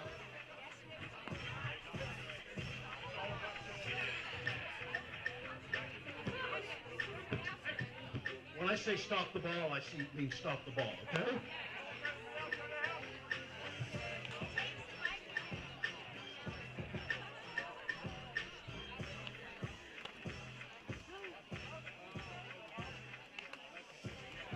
All right, and Dave, I'm going to get in the ball, and all the kids are going to push me down there, all right? Yep. The other way. We're going the other. I guess we're not going this way. We're going this way. Oh, we're going that way. Who knows which way I'm going to go? Oh, let's stop. Holy cow. What is going on here? Ooh. Ooh. Oh.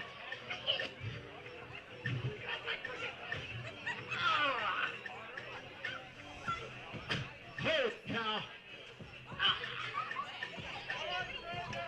All right, that's the margarita roll around brought to us by Flavor and Margarita. Okay, stop.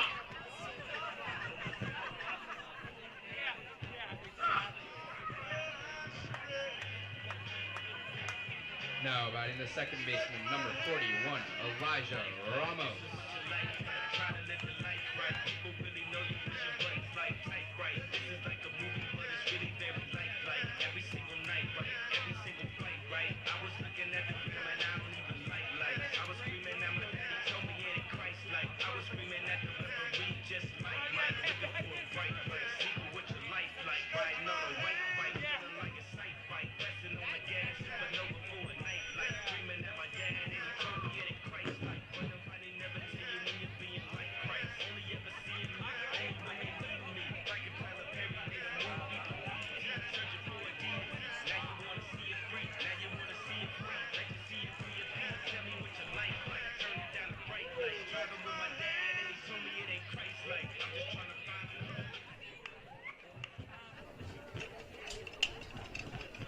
Bottom of the fourth here from Arnold Field.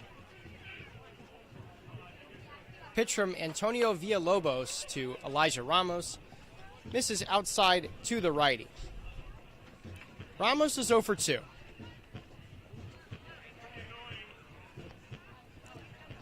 One-0. That one in there for a called strike.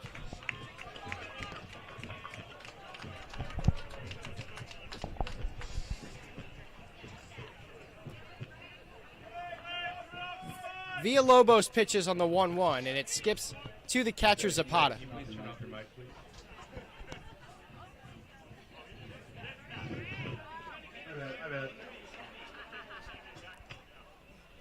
Hey, Trey left his microphone on. Created a very annoying noise, I'm sure, for the pitcher Antonio Villalobos. He's set on the mound once again, getting ready for a 2-1 pitch. The leg kick and the offer to Elijah Ramos, who swings and misses.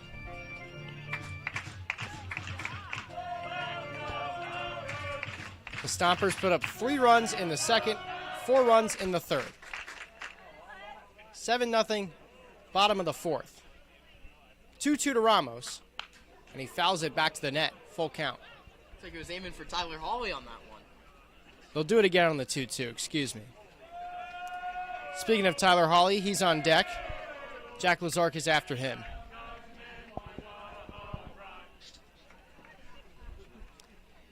Stompers fans want another home run here. No need to get greedy. You've already had 2. 2 balls and 2 strikes. That one's fouled away once again by Ramos. I mean, Kieran, we would go 3 or 4 games without seeing a home run from Sonoma or from the opposing team. You Stompers don't give up home runs, Ryan. Best team ERA in the CCL. 2-2 once again. Ramos swings and misses. It's a drop third strike, and the catcher Zapata tags him out. It's rare that Elijah Ramos starts out 0 for 3. It's a good game for him to do it. The Stompers getting run insurance from other parts of the lineup. Nick Sebastiani, 3 RBIs on a home run in the third. Jack Scarry, the next batter who came up, homered for his second RBI of the day. And now Tyler Hawley, without a base hit tonight, looks at a first pitch ball. He was hit by a pitch in the second, came around to score. That was the first run of the game for Sonoma, which got the party started. 1-0. This time Holly looks at a strike.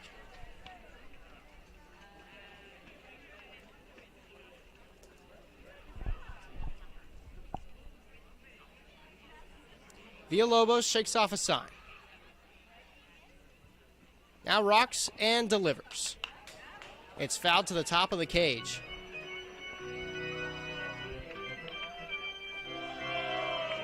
Sonoma won the first two matchups between these two teams. Alameda has won the last three, and the Stompers have brought their A game tonight.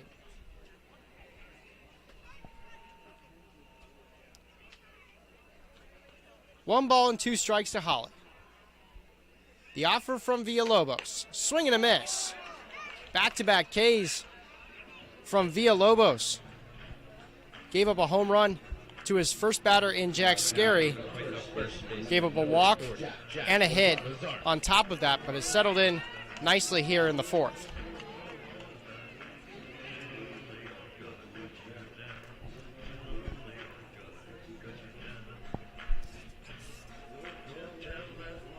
In the third inning, Ramos and Holly went 0 for 2 for the first two outs.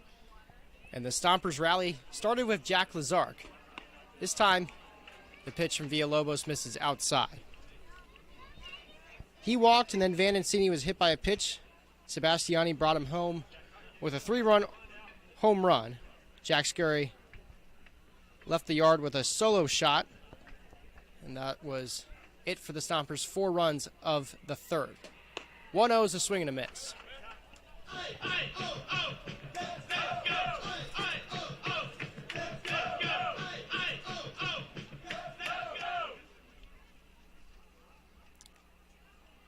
Jack Lazard came in hitting .286 in CCL play. Looks at a 1-1 pitch that comes in for a called strike.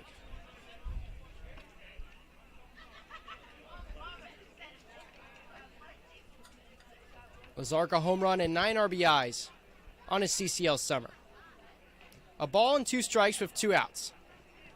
The lefty Villalobos pitches, and it's fouled back.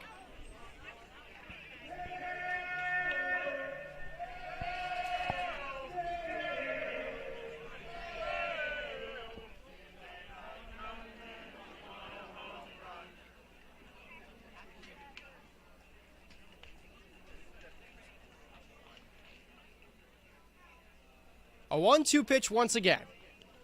It skips in the dirt to Lazark. Kieran, frigid temperatures this afternoon. It was a high of 86. Much better than the 100s that were hit on the week of 4th of July. It was 79 at first pitch. 2 balls and 2 strikes. Lefty on righty. Villalobos pitches. Swing and a miss. Antonio Villalobos strikes out the side. Ramos, Holly, and now Lazark all down swinging. Merchants try to cut into the 7-0 lead. Dylan Goff out for another inning of work. So, being up means standing up. All right, there we go. Stand up. We got YMCA brought to us by Crystal Rents. 19 locations in the Bay Area, including Santa Rosa and Napa. All right. Let's do it. Louder. Fantastic. Let's go over here. As loud as you can. That's right. Woohoo! YMCA brought this by Cresco Rents. We don't know why we like this song so much, but it's Rawhide's favorite song. Is it your favorite song? She says, no. How about you? He says yes. All right, you guys made it back just in time for round 2 of YMCA. All right? You guys ready? Because it's coming around right now. Everybody up as loud as you can. Sonoma, loud and proud.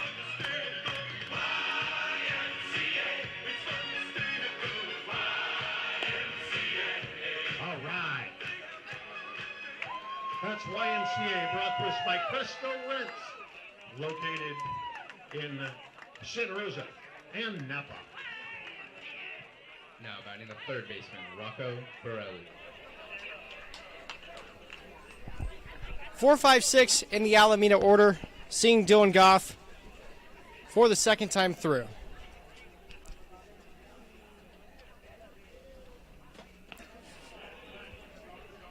The first pitch from Goff, and they say that Rocco Borelli went around on the swing. It's Borelli, then Aiden Tackless, and then Jack Rogers. 0-1. Comes in as a called strike. And judging by the 0 on the scoreboard in the bottom right of your screen, you can probably infer that these three hitters went 0 for 3 back in the second against Goff. Borelli chops this one on the ground up the middle. The shortstop, Abel, flips it to first. He probably could have ran it to the bag, considering that Borelli slipped in the box and did not run down the first base line. But nevertheless, it's the first out of the fifth for Sonoma.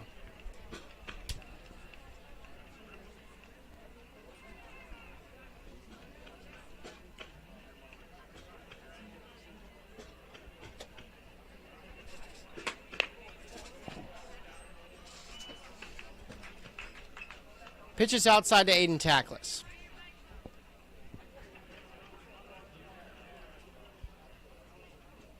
Another one from the righty Goff. And then lefty Tackless looks at strike one. Tackless came in hitting .261, 4 RBIs in CCL play. 1-1. That one's outside.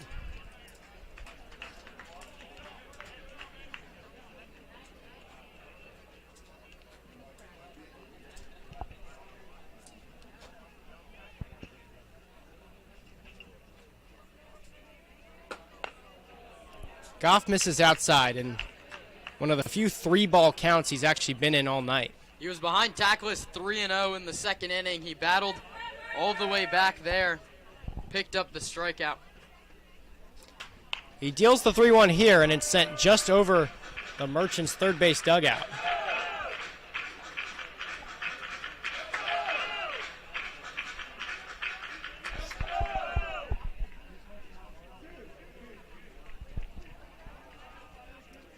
Goff getting ready for a full count pitch. He takes his time. Tackless, one more wave of the bat. Now gets set. 3-2. That one sent in the outfield. It will drop for a base hit in left. And the perfect day for Dylan Goff is done in the fifth. On a broken bat single of all things. That one sent the opposite way. Flared out. And drops down that line. Plenty of room here at Arnold Field. The broken bat brought to you by Freeman's Home Improvement.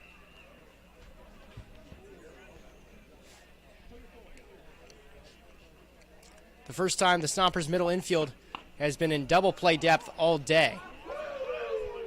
As the first pitch to Jack Rogers comes in as a called strike.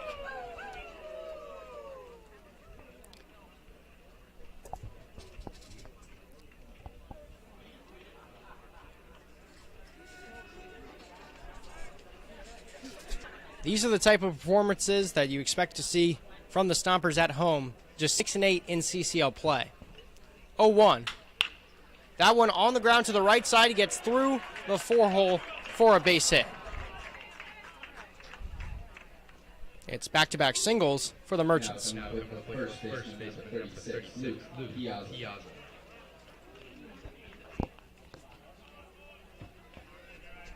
We still don't see any action in the Sonoma bullpen. Zach Pace obviously is full confident that Dylan Goff, perfect through 13 batters, can finish the inning. We'll see how long they want to go, and the door does swing open for a catcher to get someone loose.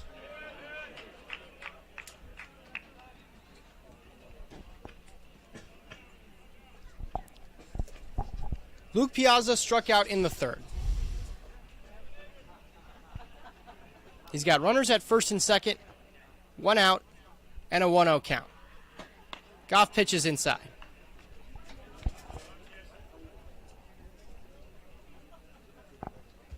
Grandstand packed as the temperatures have dropped here and should continue to drop over this next week. Also a Saturday night. Primetime baseball. 2-0. That one sent out to the outfield once again. The center fielder Contreras moves over and he makes the catch. Runners will not tag from first and second. 2 away. Now, number 1 the shortstop, Jeremiah.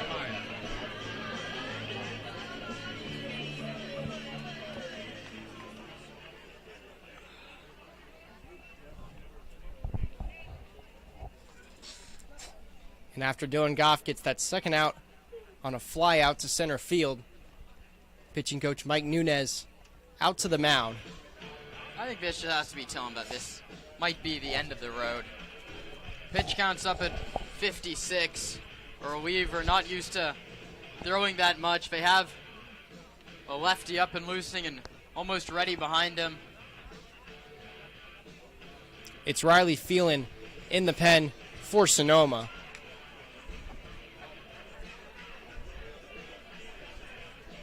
We haven't seen the Stompers, Kieran, really blow teams out like this in a long time. Yeah, been a week since they went 13-1, 16-1 in back-to-back games against the Legends. It's fun. Definitely for the crowd in attendance, they're having fun. A couple very long home runs from the Stomps. The Stompers led 5-2 against the Legends on Wednesday. That game got a little crazy towards the end. Tying run got on second. The Stompers pulled it out 5-4 thanks to an Avery Thaw strikeout to end it.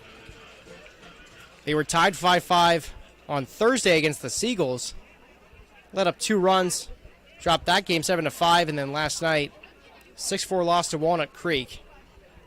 It's put them 4.5 games back as of coming into today in the CCL North standings.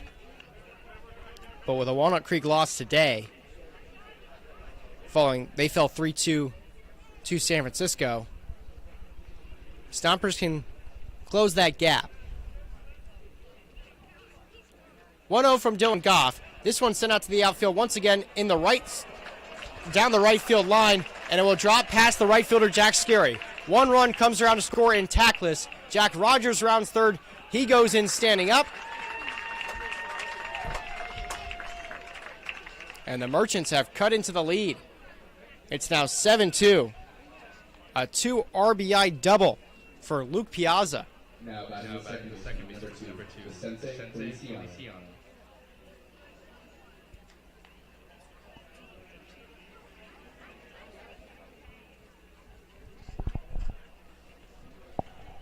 So not only is the perfect day done, but Dylan Goff gives up 2 earned runs here in the 5th, and instead of pitching coach Mike Nunez, it's now manager Zach Pace out to the mound for Sonoma, and Dylan Goff, before his manager even gets there, knows that his Saturday night is over on the mound.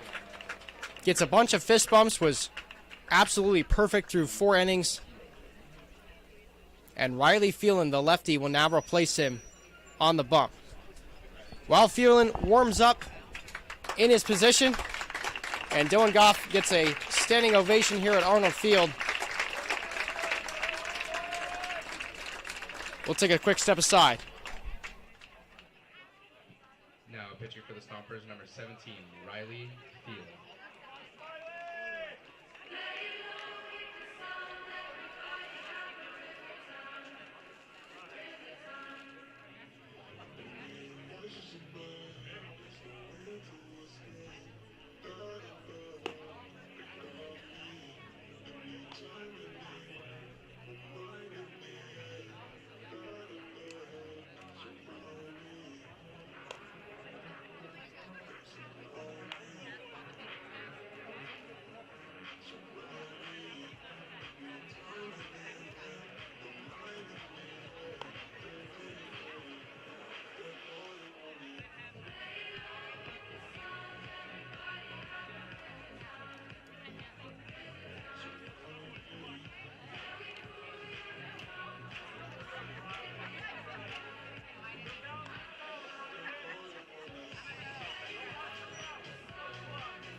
Dylan Goff's day is done.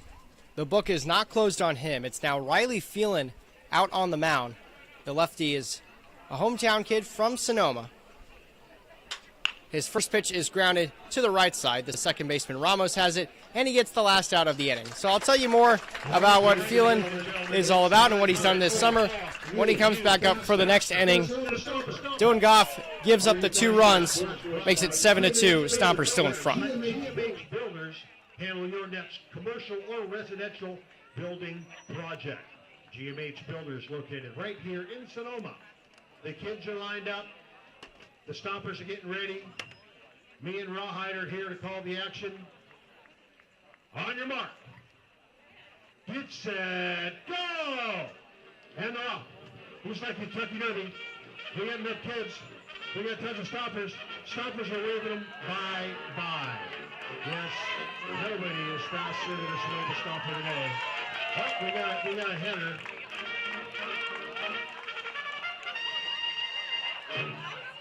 Are you faster than the Sonoma Stompers? Brought to us by GMH Builders, located right here in Sonoma.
Now coming to the plate, the catcher, number 33, Jack Vanencini.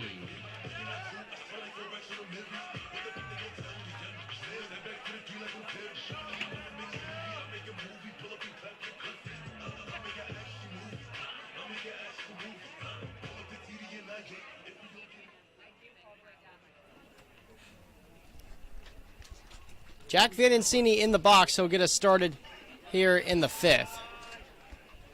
The Merchants put up 2 runs, cut the lead to 5 here. 8-9-1, Jack Vanencini, then Nick Sebastiani back up to the top of the order with Jack Scary. All 3 of them reached base in their last at-bat. Sebastiani and Jack Scary both homered in back-to-back at-bats in the 3rd. Lefty on righty. 1-1 count. Pitch fouled away by Vanencini for strike 2.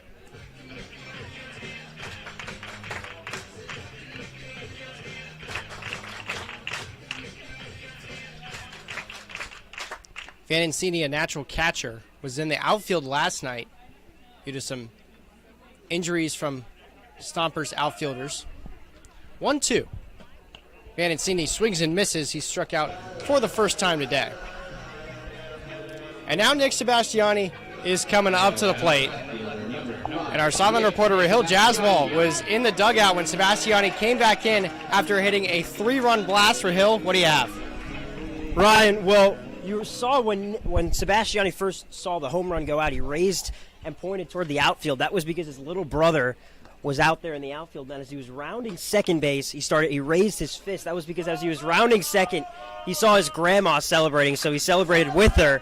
And then when he came back into the dugout right beforehand, hitting coach Paul Minorino screamed in the dugout, silent treatment, everyone. So when he came back in, they gave him the silent treatment at first. No one reacted to his home run for a couple seconds, and then eventually, after a couple seconds, they all mobbed him, and Nick Sebastiani couldn't stop smiling. What a moment for the local kid to get his first home run, especially in league play. Probably grew up going to games here in Arnold Field, and now he's got a home run. the place he used to came to. Rahil, thank you so much for your continued coverage of the team. Kieran, I did call it when he went into the dugout. I did not think I was going to be right, but I saw his manager Zach Pace laughing and thought they might give him the silent treatment. Someone who grew up watching the Stompers. 3-1. Outside of Sebastiani, he reaches base once again. That's now 3 in 3 tries. A home run, a single, and now a walk. Now batting the right fielder, number 30, Jack Scary. That ends the strikeout streak for Antonio Villalobos, who struck out 4 batters prior to that walk from Sebastiani. Someone else who has also reached in 3 out of 3 tries is Jack Scary. And the righty in the box has 2 RBIs today. First pitch from Villalobos comes in low.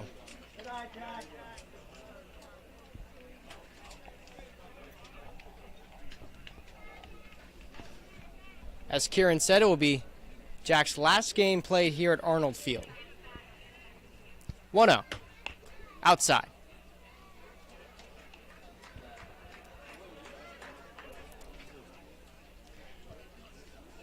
Came in hitting .230. His home run count now doubled from 1 to 2. Making now 5 RBIs on his CCL summer.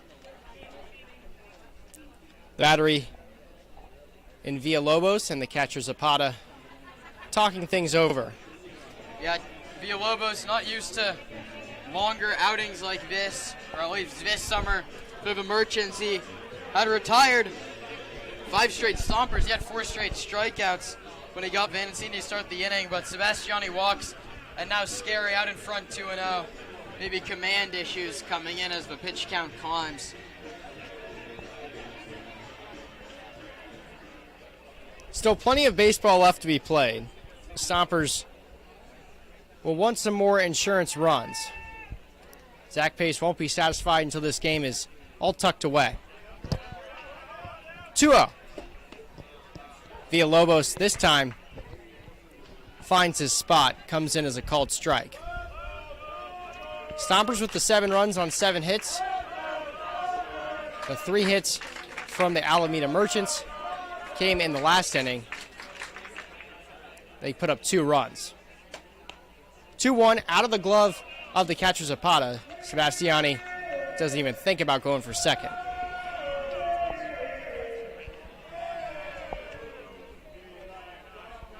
If you want to hear what these players have to say about their incredible performances here at Arnold Field, check out Rahil Jaswal's interviews on Instagram. We'll be talking to all the stars of tonight's game. 3-1, swing and a miss from Scary, count runs full.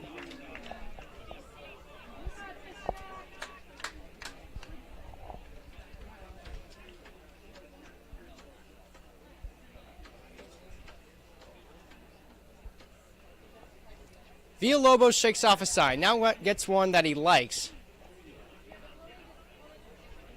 A deep breath, the leg kick, and the full count pitch. It's sent out to the outfield by Scary. Going deep in center field is Aldridge, and he makes the catch.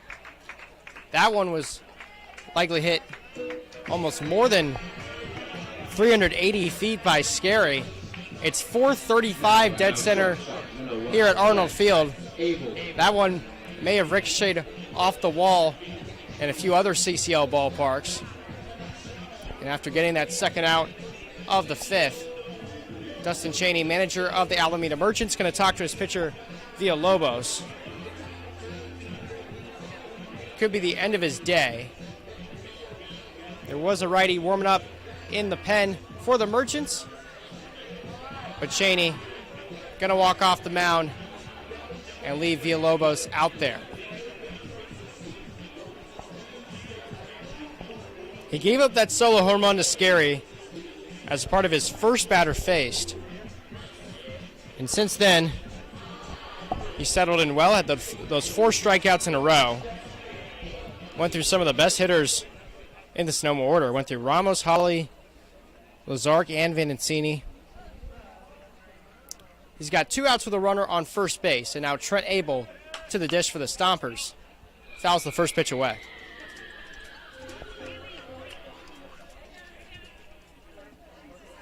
Ryan Bridges and Kieran Costa here with you. Thank you for staying with us in this 5-run ball game.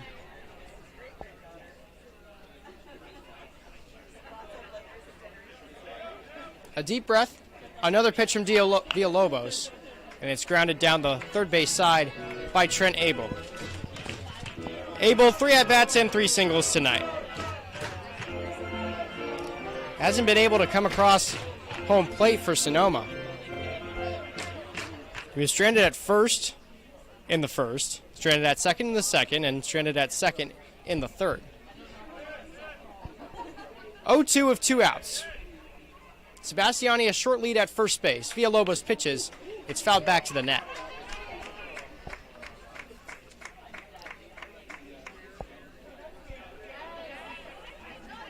Make sure to join us for the Stompers game tomorrow against the Walnut Creek Crawdads. That one at 4 o'clock against Walnut Creek, the first team in the CCL North, the Stompers' second place. You can hear me and Kieran on a radio-style broadcast. That's on our Mixler. The link to that will be pasted all over our social medias. Make sure to check us out on Mixler.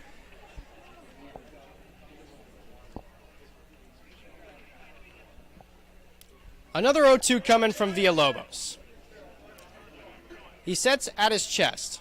Sebastiani goes for second. The pitch comes outside for ball 1, and there'll be no throw from the catcher Zapata.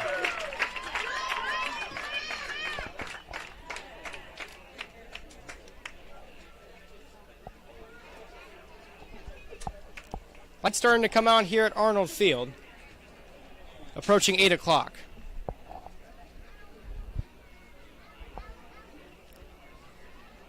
Cloud cover, a rare sight here in Sonoma, especially in the last 2 weeks. 1 ball and 2 strikes. Pitch from Villalobos. This one sent out to the outfield by Abel into left center. Going back is the left fielder Casey Levitt-McGee, and he makes the diving catch for the last out. Levitt-McGee has watched a lot of balls go over his head and over the fence, but he takes a hit away from Trent Abel, keeps this game at 7-2 Stompers. We head to the 6th. You don't have to know all the words. You just have to know some of the words. The bombs and the Sweet Caroline part. Just chime in when you get it, when you know it. I mean, the start of it's pretty hard. It's hands reaching and touching something. Here we go. Touching hands, reaching out, touching me, touching you. Sweet Caroline, oh, oh, oh. Good times never seem so good. So good, so good, so good. I've been inclined, oh, oh, oh, to believe that was pretty good. That was pretty good. I think this section here, though, needs to be a little louder. If this section's a little louder, I think we could call it an A game. Right now we're at B+. So you think, are you guys in? Good. Because I'm coming up. I need you guys to be nice and loud. All right? All right? The big boy. It's okay, you're going to know this part coming up. You ready? As Sweet Caroline rings out here at Arnold Field and the fans sing in the grandstands, I'll give you the lowdown on Riley Phelan from Sonoma. The lefty stands at 6'3", 206 on the mound. Just finished up his sophomore year at Regis University in Colorado. He's made 7 total appearances so far this summer. In 13 innings, he's 0-2 with a 4.15 earned run average. His first pitch of the inning comes in as a ball.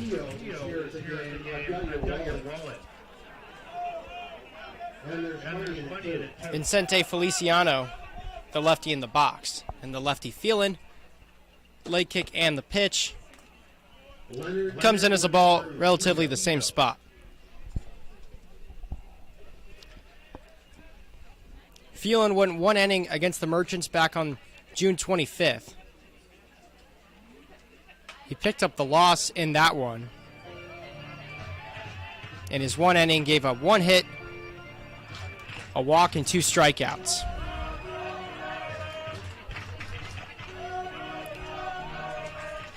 For the summer as a whole, he's got 11 strikeouts to 12 walks. Allowed 8 hits as well. He's worked a 2-1 count here. Pitches outside for ball 3.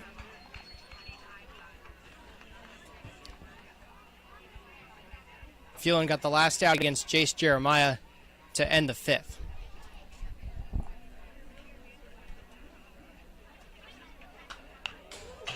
That one fouled back, full count.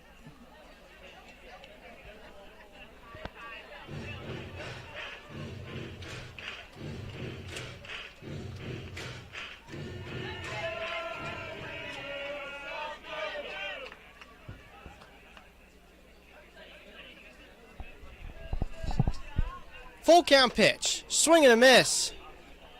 Shane Aldridge down on strikes. It's the first punch out for Riley Phelan. Now replacing catcher Frank Zapata.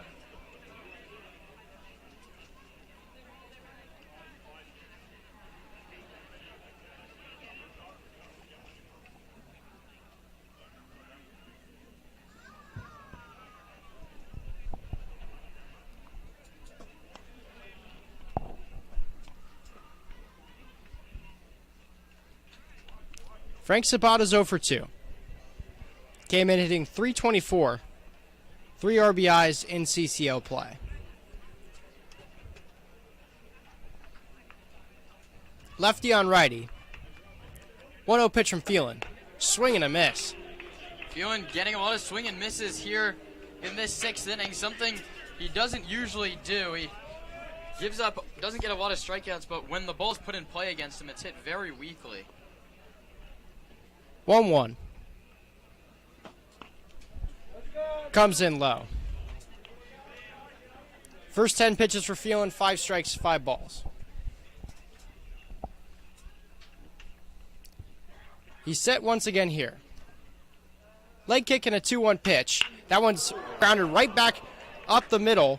The shortstop, Abel, has it, and he does not have a play at first base. Abel had to throw it in the dirt just to get there in time. And Zapata slid to the bag just in case.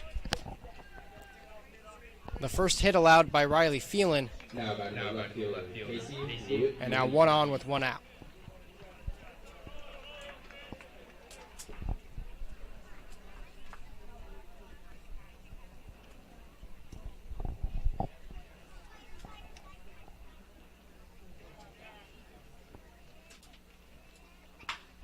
First one to Casey Levitt McGee. Bounced over the head of Abel. He picks it up with his glove, but can't make the play at first base. No play made at second either to get Zapata. So now runners first and second with 1 out for the Merchants.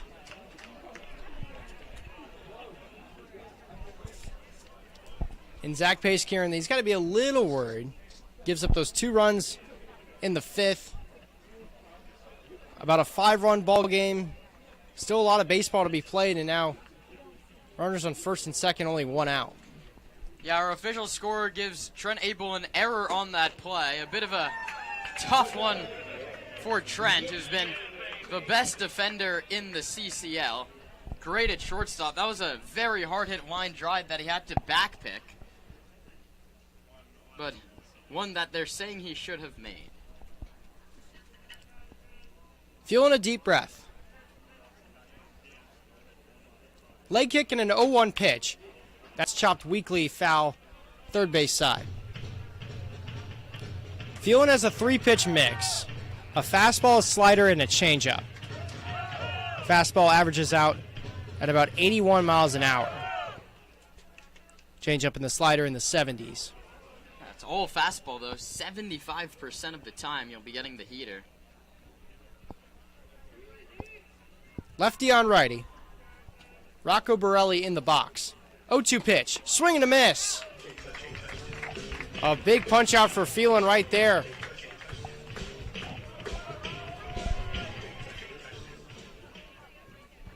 Now batting the right field, Aiden Tackles.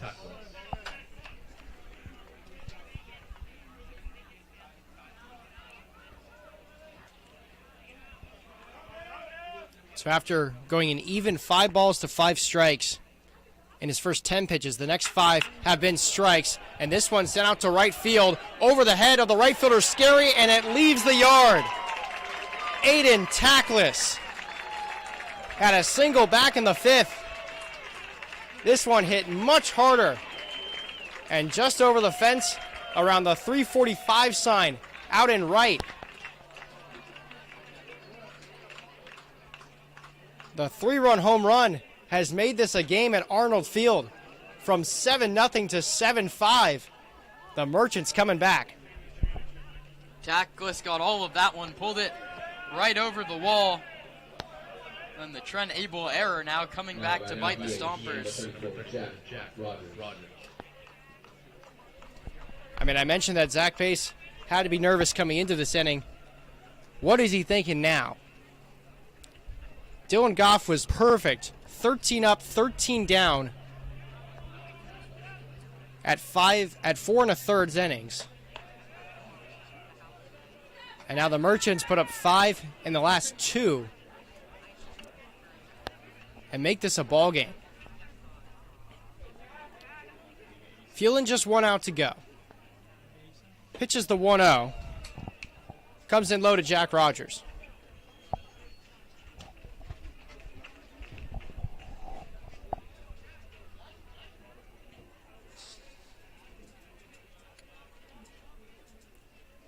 Two balls and no strikes with 2 outs. Phelan pitches. Comes in low for ball 3.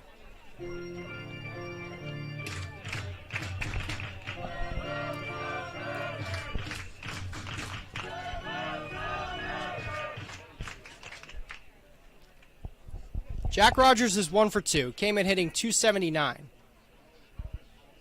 3-0 pitch. That one's inside ball 4.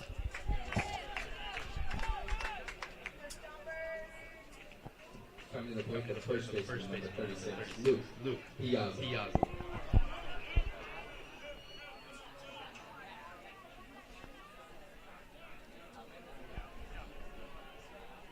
Before the lefty, Luke Piazza will take his hacks in the box.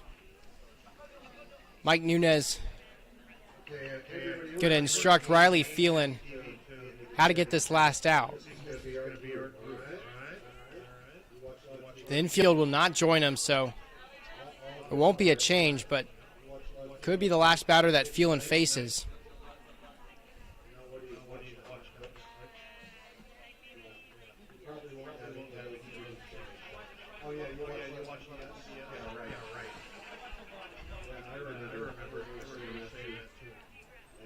Kieran, we saw the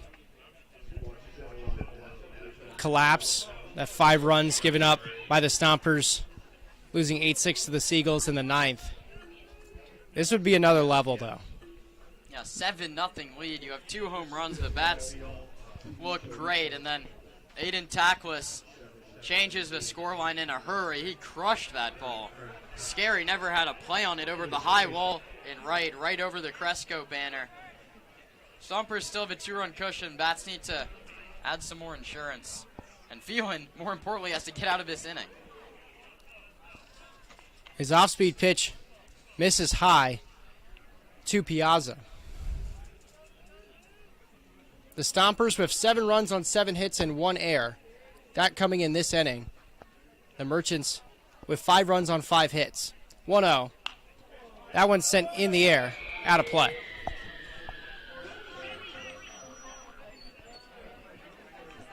Piazza's 0 for 2.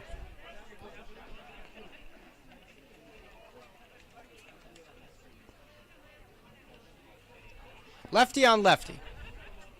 A ball and a strike.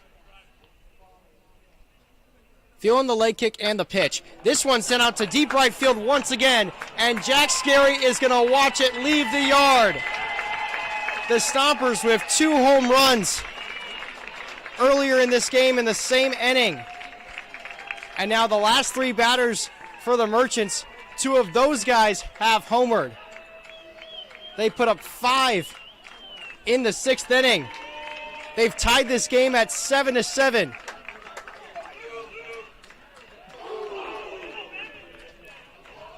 A rocket from Aiden Tackless over the right field fence. And now Luke Piazza goes yard. That one wasn't a rocket though, Ryan. That one was a moonshot. Scary didn't even move. He turned around and watched it go way, way over the right field fence onto the Little League field, and it's a tie game. The Merchants have been pesky when playing the Stompers all season. Sonoma won the first 2 games against the Merchants by just 1 run in each contest. Then they've taken the last 3 against Sonoma, despite being the last place team in the CCL North. And they've flipped this game on its head.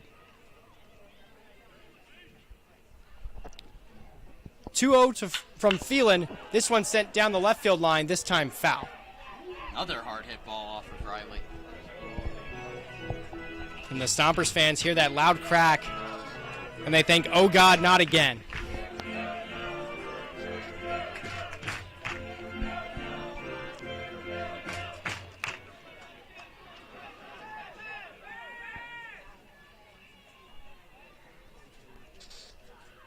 Two-one.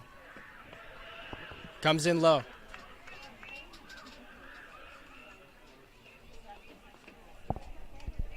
Jace Jeremiah had a 2 RBI double in his last at-bat. He's looking at a 3-1 count.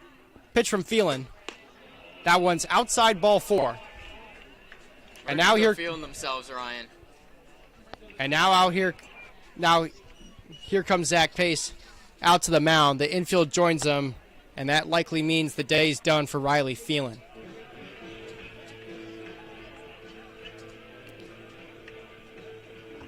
He comes off, and a new pitcher out for the Sonoma Stompers. A righty this time. We'll get you everything you need to know. The Merchants, from 7-0 down, have tied this game at 7-7. We'll be back in the 6th.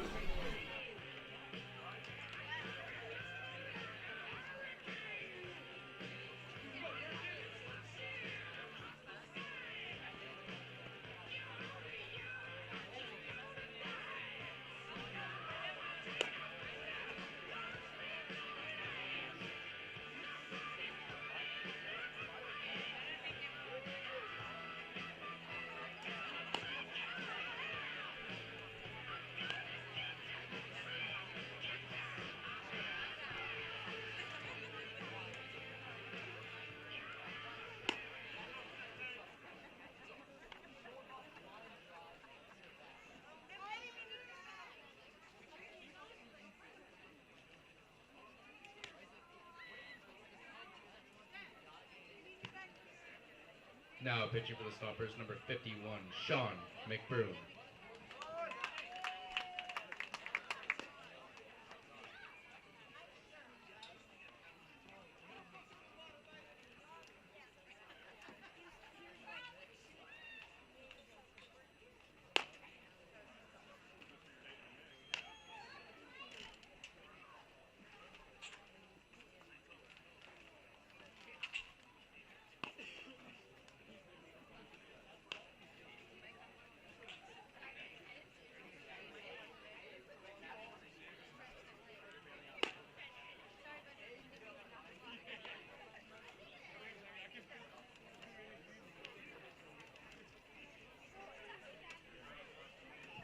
Now batting the second baseman, Vicente Feliciano.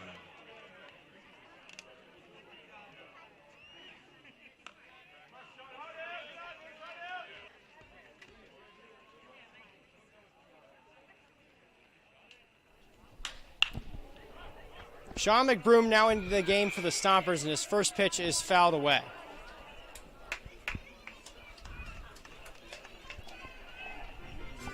McBroom, the second righty in the game for Sonoma.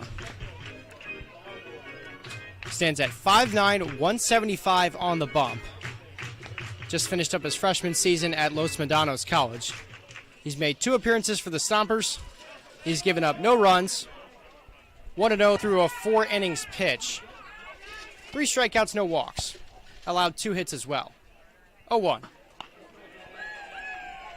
Comes in as McBroom's first strike of the evening.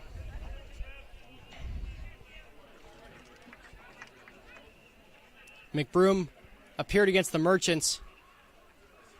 That was his summer debut. Runner goes for second. McBroom pitches. It's grounded up the middle to Trent Abel. He gloves and flips to first. It's in time for the last out. Sean McBroom gets the Stompers out of the inning, but Riley Phelan allows 5 runs to come across. It's tied this game at 7-7. One of the wildest games of the summer here at Arnold Field. We'll be back. All right, what show is it? Different strokes was the answer. All right, give him another one.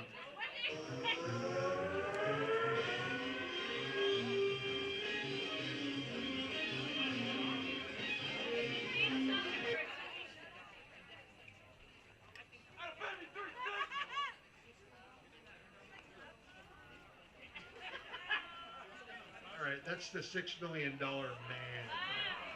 All right, give another one. You guys are really bad at this.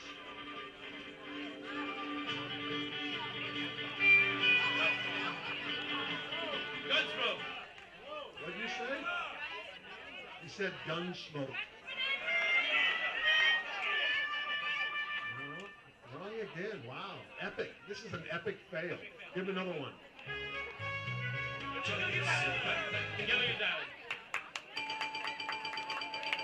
All right, so you're 1 for 20 now. All right, give another one.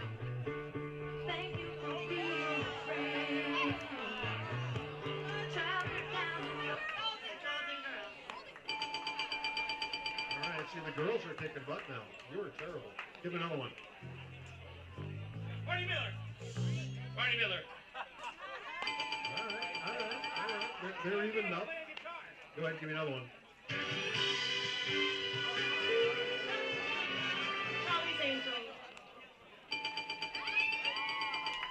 All right, one more.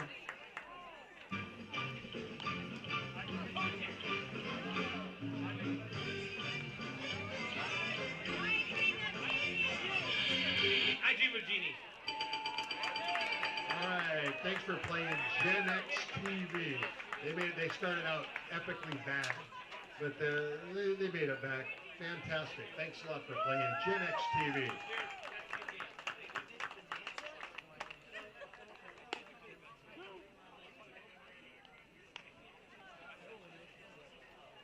All right, we've got more business to take care of. Everybody, this is our host family coordinators here.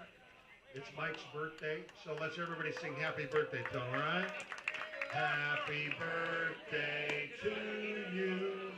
Happy birthday to you. Happy birthday, dear Mike. Happy birthday to you. Thanks for everything you do, Mike.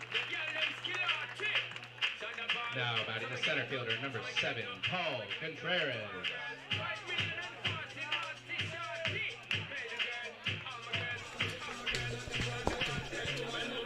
The Stompers make a pitching change to end the top of the 6th. That could not have gone much worse. And now the Merchants make a pitching change of their own.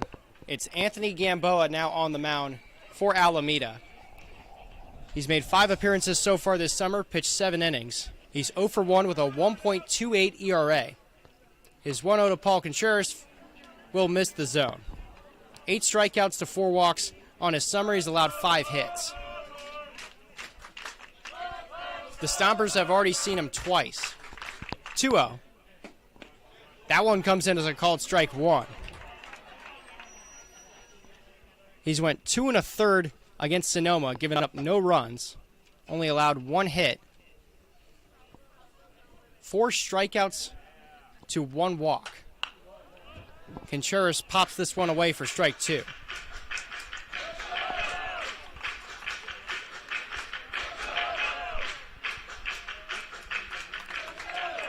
The day done for Antonio Villalobos. Went 1 1/3, gave up 2 hits, 1 earned run, 2 strikeouts, 2 walks. And now a 2-2 pitch to Paul Contreras, drops in the zone for strike 3.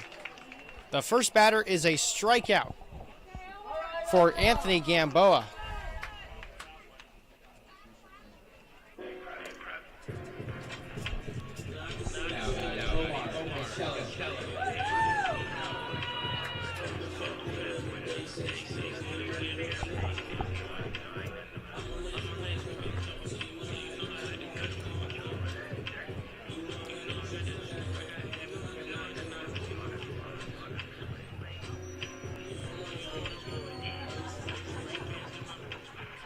The newest player on the Sonoma Stompers is in the righty's batter's box. It's Omar Gastelum. He relieves Ben Giovanetti of his DH duties. Giovanetti finishes the night 0 for 3. Gastelum hit over 300 for the Stompers last summer. 1-0 comes in as a called strike.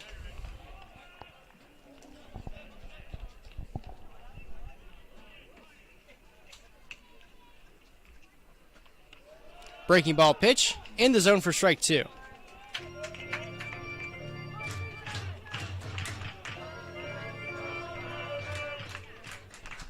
Gastelum 1 for 2 with a strikeout.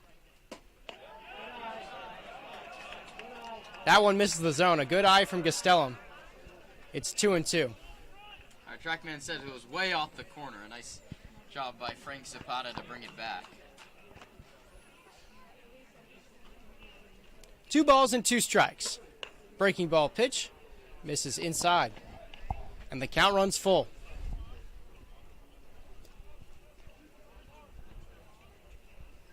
Elijah Ramos on deck. Full count pitch. Here it is.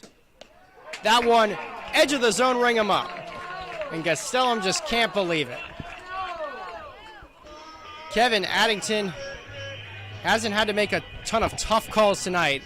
That one was pretty close. Our TrackMan system says it was outside.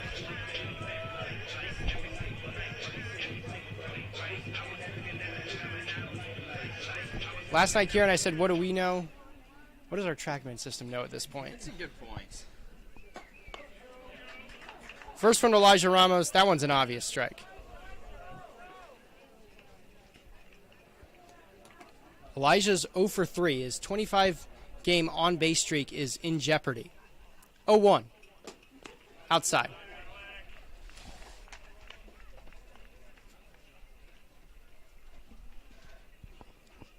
Coming into the day, he was hitting .309 with 11 RBIs.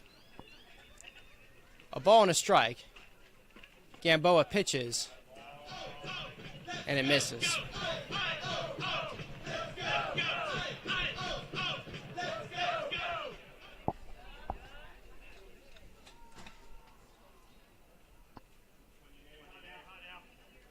Two-one.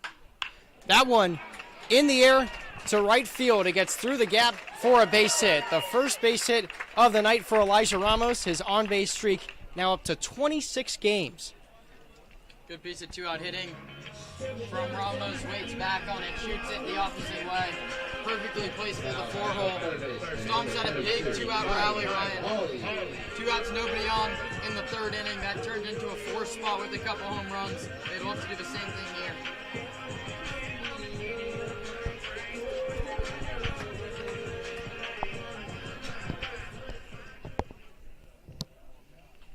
Tyler Hawley scored the first Sonoma run of the night.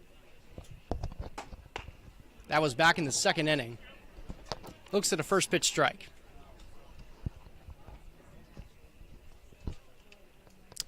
Righty on righty once again. Ramos with a short lead at first base. This one's chopped to the left side.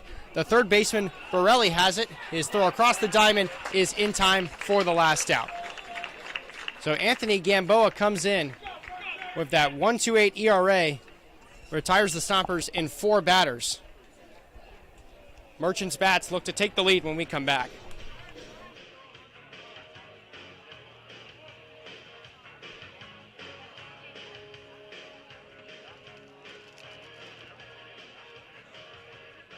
All right, ladies and gentlemen, I've got some bad news, all right? At the conclusion of this, the 7th inning of play, the bar is going to close. Why are you so excited, Jeff? You're our best customer. But the good news is that, hey, if you want to have a nightcap, you can be at Steiner's after the game. They're open until 2 a.m.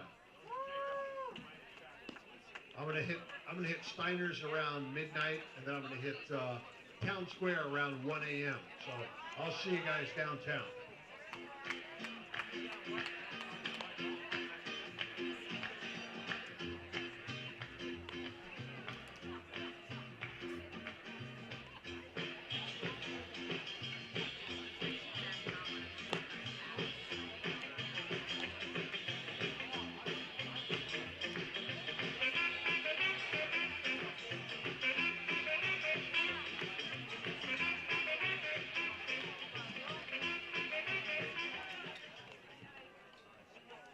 Now batting the center fielder, Shane Aldridge.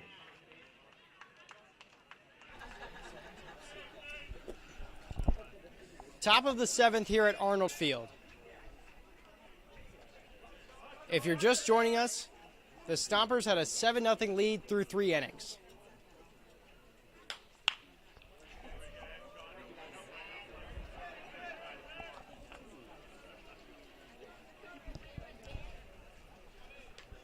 In the 5th inning, it started to go a little sideways for Dylan Goff, but was still an excellent night. He was perfect through his first 13 batters faced. They pulled him from the game, and then in the top of the 6th, Riley Phelan allowed 5 runs to come across. It's made this game 7-7.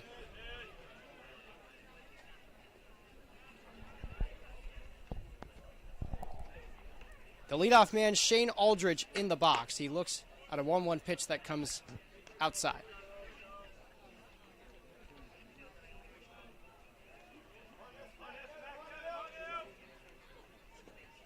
Aldridge, one of only 3 Merchants to not reach tonight.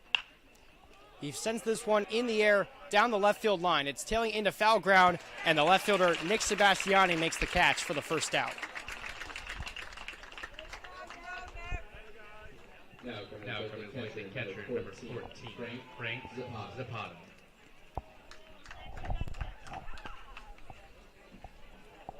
Frank Zapata got the party started in the 6th for the Merchants. He singled and came around to score.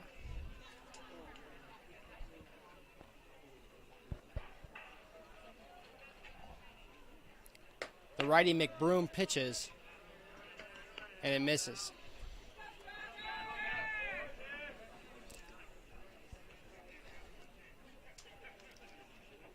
One ball and no strikes, McBroom. That one outside the zone again. I'm Ryan Bridges alongside Kieran Costa. It will be my last inning on play-by-play, and then I'll turn things over to Kieran for the 8th and 9th innings. 2-0. And McBroom way behind at 3-0 now.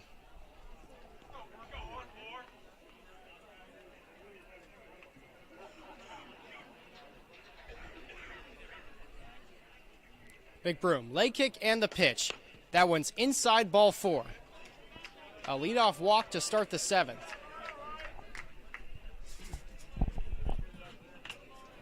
Now the left fielder, number 33, Casey Lewitt McGee. Stompers have given up back-to-back crooked numbers. The 5 spot tied it up. if you're Mick Broom, you just have to try and keep this game even for your offense.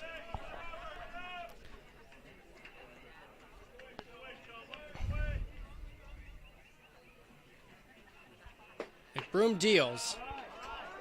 Comes in as a called strike. If you remember last time, Mick Broom came in to relieve Valdivia in the middle of an inning and got a double play on just one pitch. And so a guy that can induce the ground ball, he just has to do it here.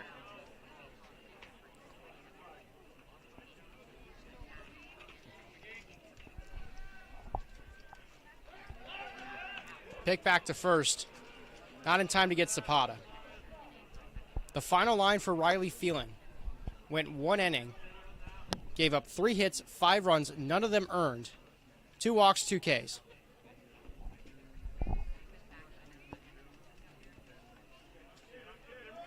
McBroom kicks and deals on the 1-1. Comes in as a ball. Throw down to second by Vanencini. They got him. Jack Vanencini up to his feet quick. A perfect throw to Trent Abel, the shortstop. There's 2 gone in the 7th.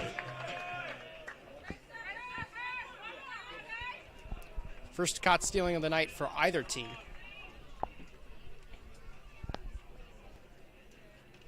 And now Casey Levitt McGee looking at a 2-1 count with 2 outs.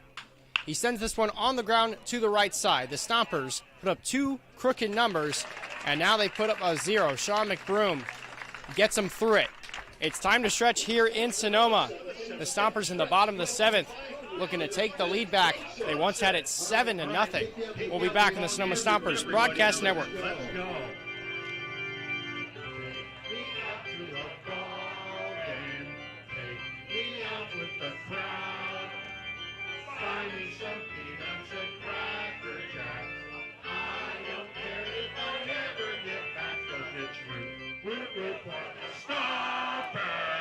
They don't mean it's a shame, for it's 1, 2. Research you're out at the old ball.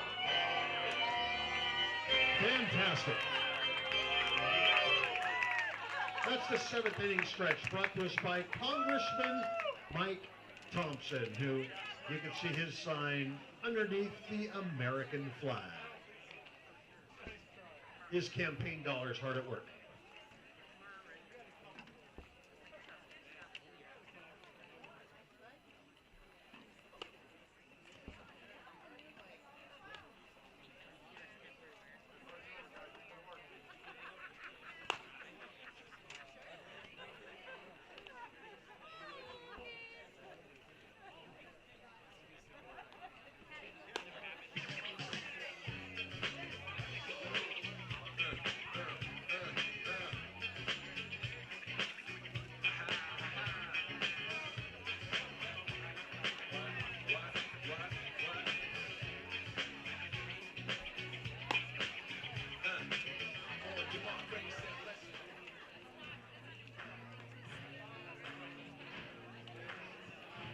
Now coming to plate, the first baseman, number 40, Jack Lazar.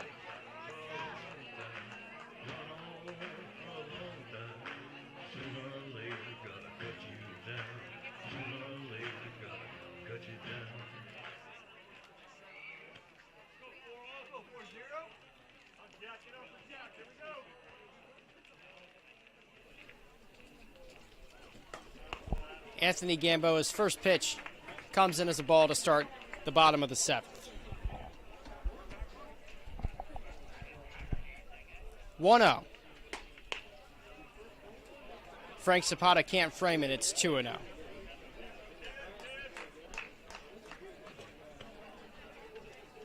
Seven, 8, 9 for Sonoma. Jack Lazark is up first. He looks at a 2-0 pitch outside. It's Jack Lazark, then Jack Vanencini, and then Nick Sebastiani. 3-0. That one misses high ball 4. A 4-pitch walk for Anthony Gamboa. Puts Jack Lazark on first base.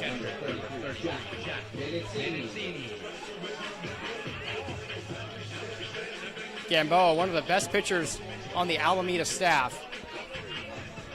Merchants have worked so hard to get this game back tied at 7-7. And the battery for Gamboa, Frank Zapata, gonna have a talk with him. Just trying to keep things at bay. There's a lefty walking around in the Alameda bullpen. Lazark, a lead over at first base. First one to Vannancini. Comes in as the 5th straight ball from Gamboa.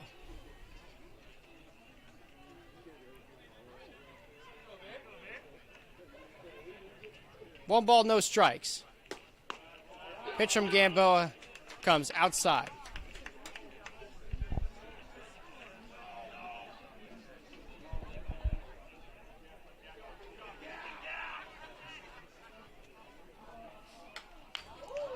Two-0 is fouled back, the first strike of the inning for Gamboa.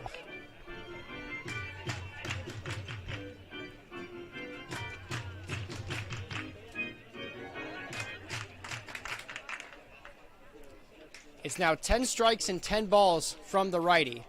He pitches here, and it comes upstairs.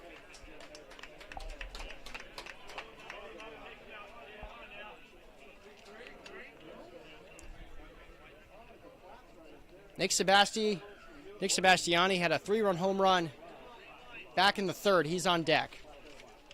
A 3-1 pitch. Vannancini lifts this one out to left field. Going back is the left fielder, Casey Levitt-McGee. He's at the warning track, and he makes the catch. A sigh of frustration from the fans here at Arnold Field. They thought they had their 3rd Stomper home run of the night. There's one gone. Now, the left fielder, Nick Sebastiani.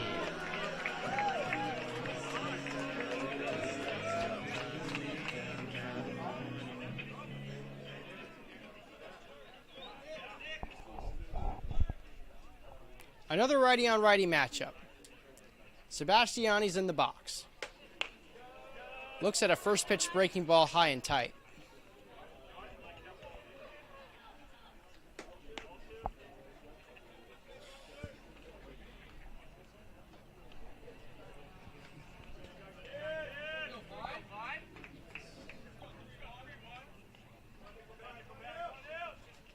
Lazark still with that short lead.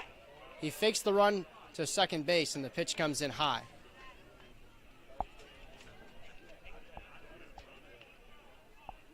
Gamboa looks his way. 2-0. That one hits Sebastiani on the left arm.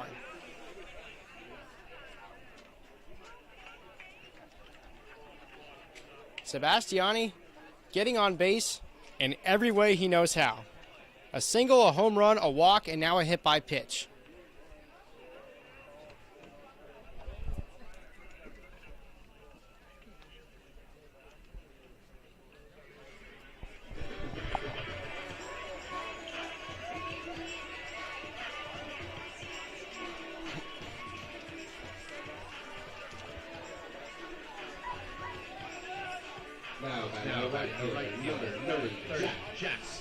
Stompers fans still staying around here at Arnold Field. It was First Responders Night here at Arnold. We thank all of our first responders for everything they do every single day to keep us safe out here in Sonoma and wherever we live across the United States. Out comes Marciano Reichel, one of the coaches on the staff for the Merchants. This one could be to bide time, Ryan. They've just gotten somebody up and loosening down in the bullpen. But the Merchants are no stranger to close games. They had the 6-0 lead against Walnut Creek. They blow the lead. They get it back. They blow it again. Eventually win that one 11-10. They played a 3-2 game where they beat the Crawdads as well. They beat the Seagulls last night 10 innings. They only play close games. This Merchant team does not go away. Doesn't matter if it's 7-0.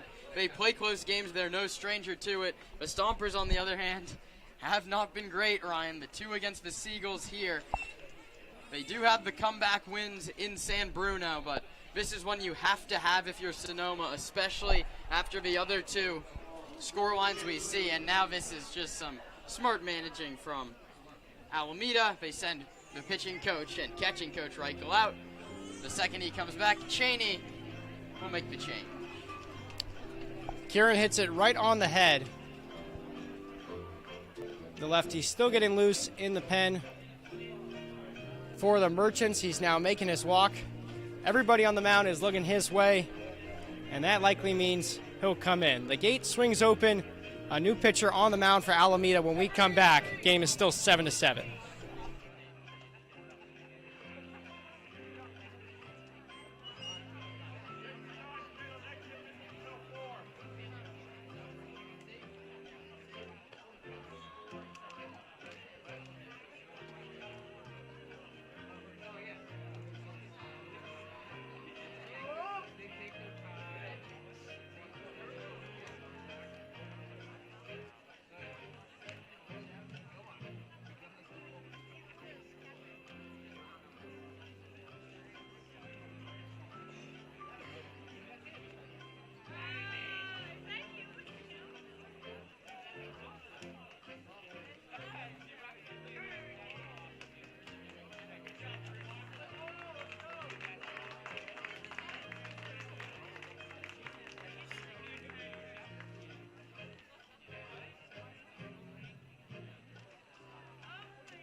Now pitching for the Merchants, number 45, Jake Gebb.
Pitching change for the Alameda Merchants.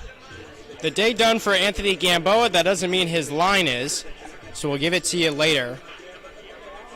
He's got runners at first and second, and it's up to Jake Gebb to get the last two outs of this inning. The lefty's from San Diego, California. Stands at 6 foot 185 on the mound. Just finished up his junior season at University California Riverside. His first pitch to Jack Scary comes in as a called strike on the outside. Gebb has made one appearance against the Walnut Creek Crawdads. Didn't get a single out. Gave up 2 earned runs, 3 hits, a walk, and no strikeouts. He takes a look at Vanencini, or at Lazark at second. This one's bounced to the left side. Could be 2. They go to second for 1, and the relay is not in time to get Jack Scary. Jack Lazark from second to third on the play. 2 gone. This is the guy you want up here. Abel, already 3 singles, a couple RBIs today. He's your hottest hitter. He's your all-star shortstop. This is the moment where you need him. Ryan, I feel like I keep saying there's a lot of baseball still yet to be played, but it's games like this where you have 7-0 leads in league play. Walnut Creek's already lost. You really need this one if you're Sonoma. The importance of this game cannot be overstated. The first pitch to Trent Abel from Jake Gebb comes in as a called strike.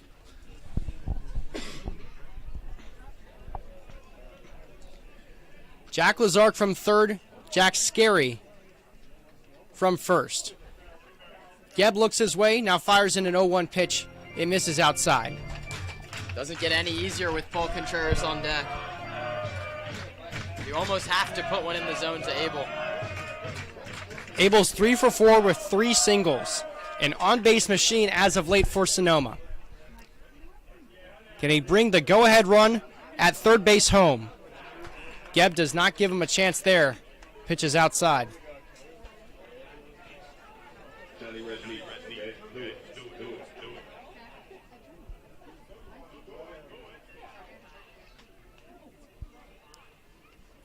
A 2-1 coming from the lefty.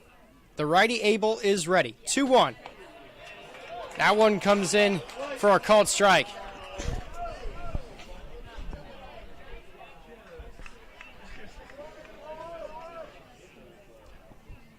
I'll keep saying it till I'm blue in the face. The Stompers led this game 7-0. They gave up 7 runs in 2 innings. A 2-2 count. Gebb pitches. It's chopped very weakly in the circle and out of play.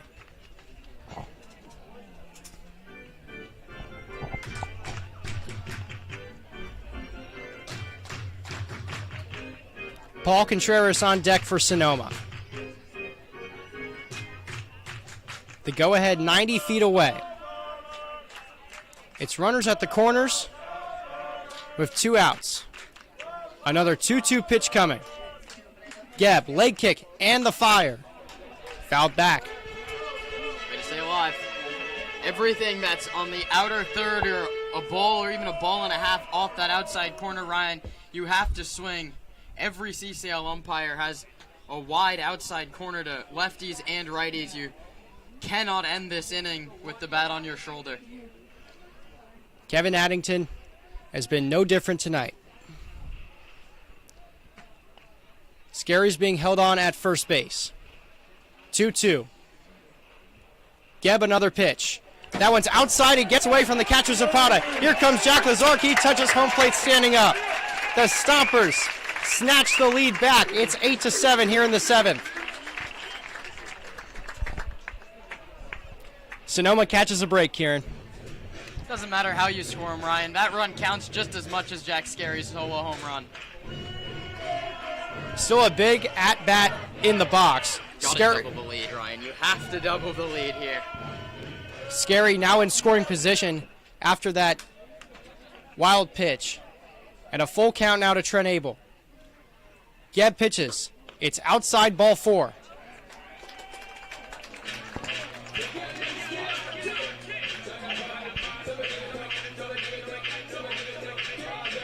Now, the center fielder, Paul Contreras.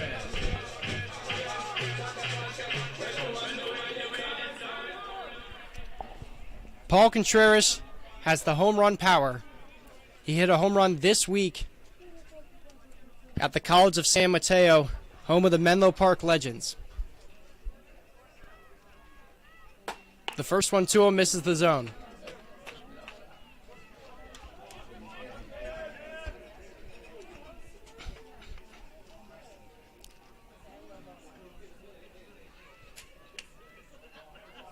Scary from second, Trent Abel from first. No one's being held on. 1-0 from Gebb. That comes in as a called strike.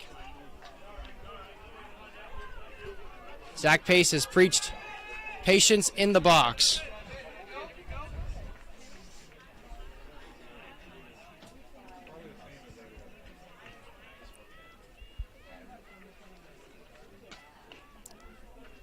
Plays at any bag on a ground ball. A ball and a strike. Pitch comes in low. A good catch from the glove of Zapata.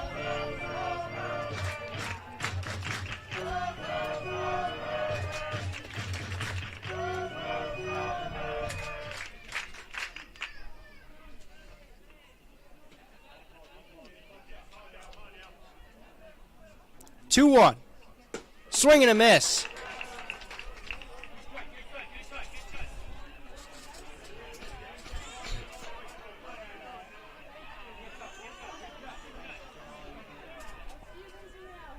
The second baseman, Feliciano, shaded over towards that second base bag.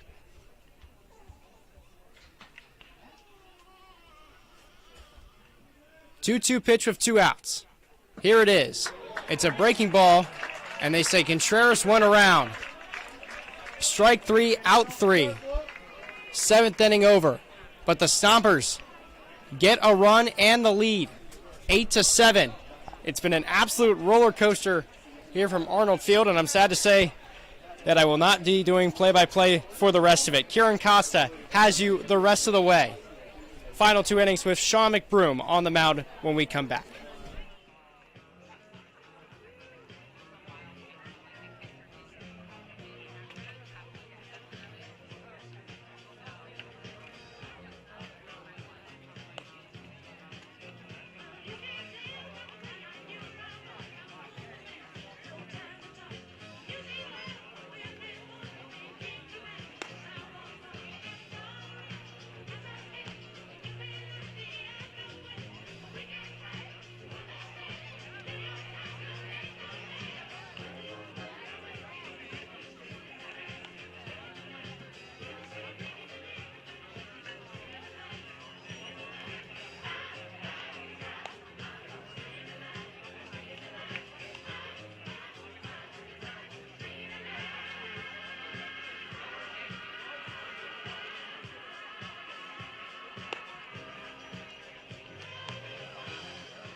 Now batting the third baseman, number 22, Rocco Borelli.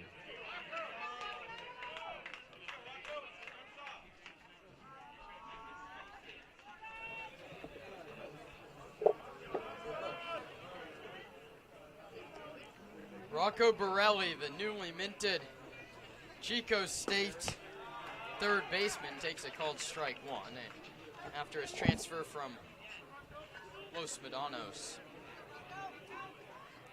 He's grounded out to shortstop twice and struck out, leading off the 8th inning. 0-1 from McBroom. Fouled into the glove of Vanencini, 0-2. I'm Karen Costa alongside Ryan Bridges. An up and down affair here at Arnold Field. The Stompers back on top 8-7. McBroom staring in to get his sign. Delivers the 0-2. It's bounced foul down the first base line. The lights on and have taken full effect here on a Saturday night. The last home game for Sonoma before a 4-day layoff. No balls and 2 strikes. McBroom comes home. Struck him out swinging on a high fastball.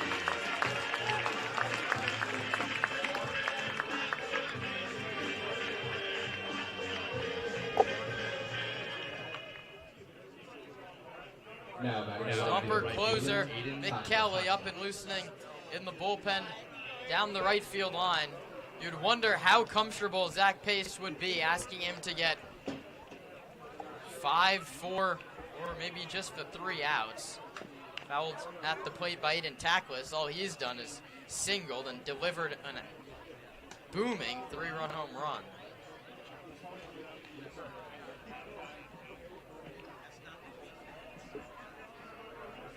Jack Rogers out on deck. Righty on lefty, McBroom comes home outside, 1-1 to Tackless.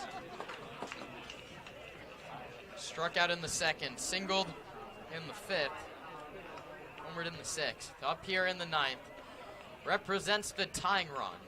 8-7 Stompers, McBroom home. Gets through Vanencini. That's not gonna aid in getting a strike call on a close pitch. It's 2-1.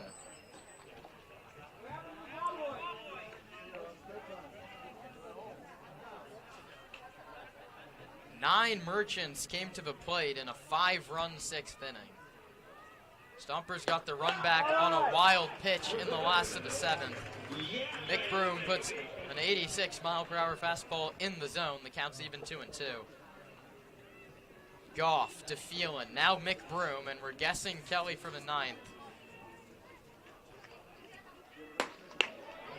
The righty misses away. Filler up 3 balls and 2 strikes.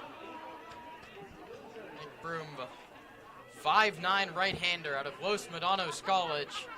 Any base runner puts the go-ahead run at the dish. In a game where the ball seems to be flying, 4 home runs. 3-2 home. Line towards left. Sebastiani on and in and makes the catch. Hard hit baseball off the bat of Tackless. It results in a much needed out number 2. Now, Brings up Jack Rogers, the DH out of Colorado Mesa. Struck out looking in the 2nd inning. Singled and scored in the 5th. Walked and scored in the 6th. Righty on righty against Sean McBroom. First one home.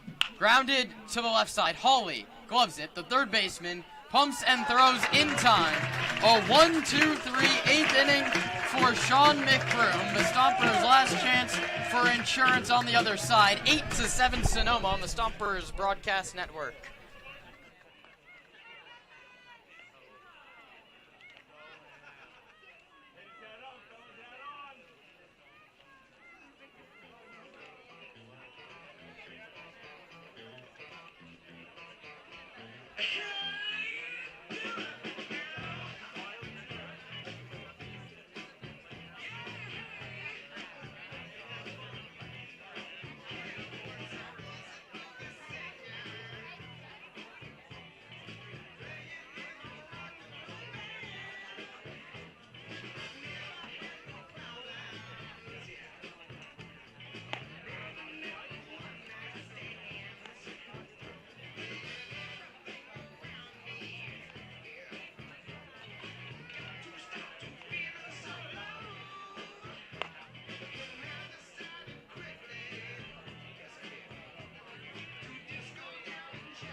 Now batting number 37, Omar Costello.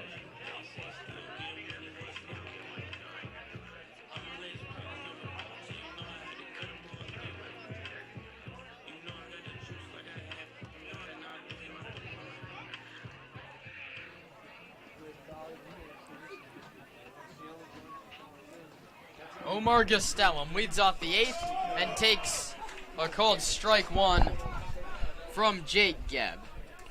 Gastelum was with the Stompers last year. He hit .313 and went 1 for 1 with an RBI and a walk in the CCL Showcase game. An All-Star nominee for the Stompers last year. This year's All-Star nominee, Elijah Ramos, out on deck. Gastelum behind in the count, 0-2.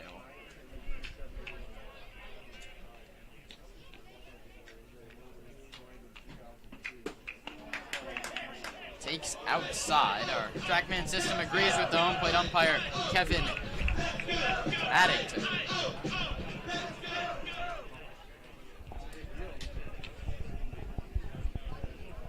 Gastelum awaits for 1-2. Struck him out swinging. Nice pitch from Gebb. Second strikeout for the lefty out of Riverside. Brings up Elijah Ramos.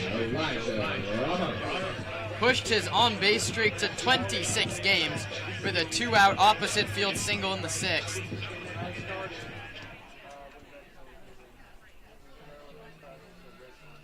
Now facing the lefty Gebb. Ramos 1 for 4 The pitch home, in there for a called strike. The righty Kelly out of Yale, up and loosening in the bullpen for Sonoma. Mick Broom's been very good.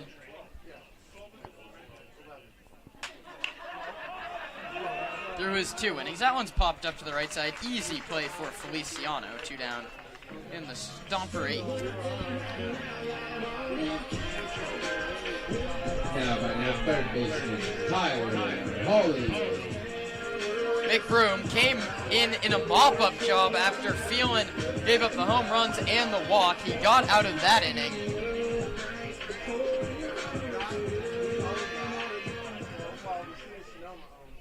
And he turned in 2 shutout innings after that. He's still yet to give up a hit. Gebb delivers outside to Tyler Hawley. The third baseman was hit by a pitch and scored in the 2nd inning. He flew out in the 3rd, struck out in the 4th, grounded out to his fellow third baseman in the 6th.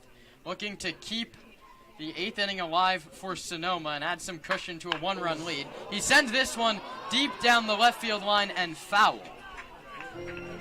Scary tucked one inside that pole.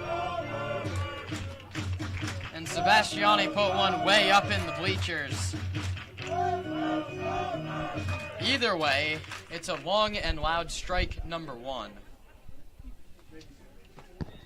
Hawley can hopefully straighten a couple of those out in the CCL Home Run Derby coming up on Wednesday down in Compton. Stay tuned to the Stompers social media platforms for all the coverage of that, or you can watch it, the game, on Valley Sports. That one's low. 2-1 to Hawley. Jack Lazark out on deck. Lefty on righty. The Merchants reliever delivers, and Hawley cuts and misses. The count's 2-2. It'll be Luke Piazza, Jace Jeremiah, and Vicente Feliciano when the Merchants try and rally in the 9th inning. That is 7, 8, and 9 in Dustin Cheney's order. He has pinch hitters to go to, and if anyone gets on, it's back to the top in Shane Aldridge. 2-2 home. Outside 3-2. Gebb took a couple steps back towards his dugout, but he'll have to climb back up the hill and deliver a payoff pitch to Tyler Hawley.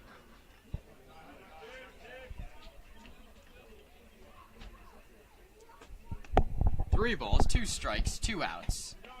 Gebb stares in to Zapata to get the sign and pitches. Hawley grounds it to short. Jeremiah fields, sets his feet, throws to first, and gets Hawley by a step and a half. 1, 2, 3 go the Stompers in the 8th. Mick Kelly looks to slam the door on the Merchants when we come back. The 9th inning's next on the Sonoma Stompers Broadcast Network.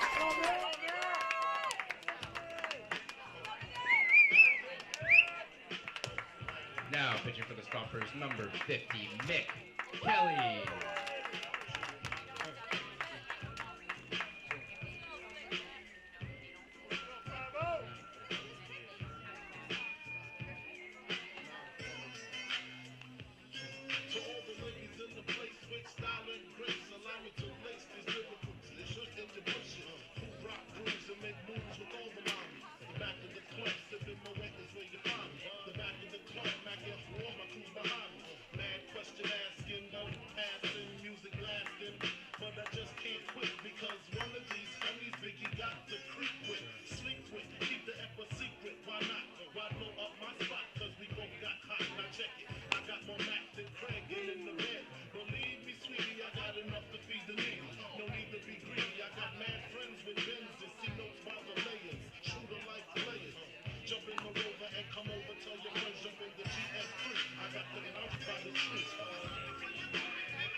Mick Kelly tasked with trying to get the save.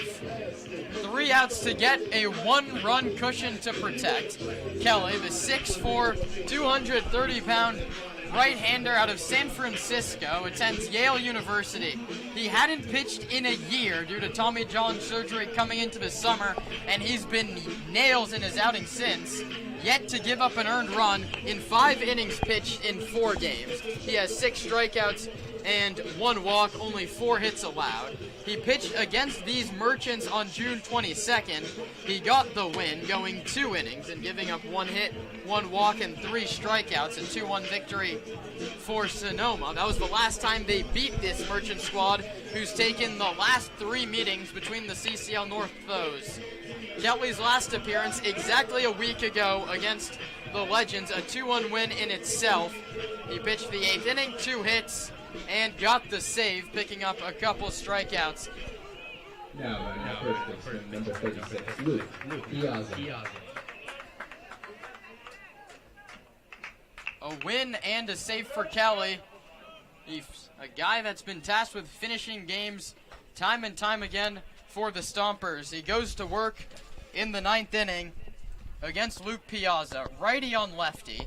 Kelly, watch, he'll have a little bit of a hitch in his motion at times, and he does it on the first pitch. Holds the leg kick and fires it to the screen.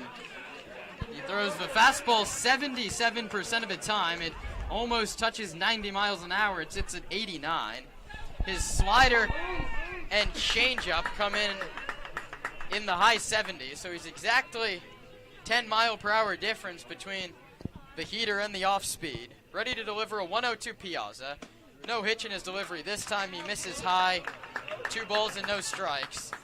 Any base runner for the Merchants in this 9th inning would put the go-ahead run at the dish. Piazza struck out, flew out, and he also had, at the time, a game-tying home run. 2-0 from Kelly. Here it is. Outside 3-0. This might be the best ball game we've seen all summer, Kieran. It's the only CCL game the Stompers have played in where both teams have scored 7 runs. It has to be the only one where both teams have 2 home runs as well. 3-0. Get me over fastball 3-1.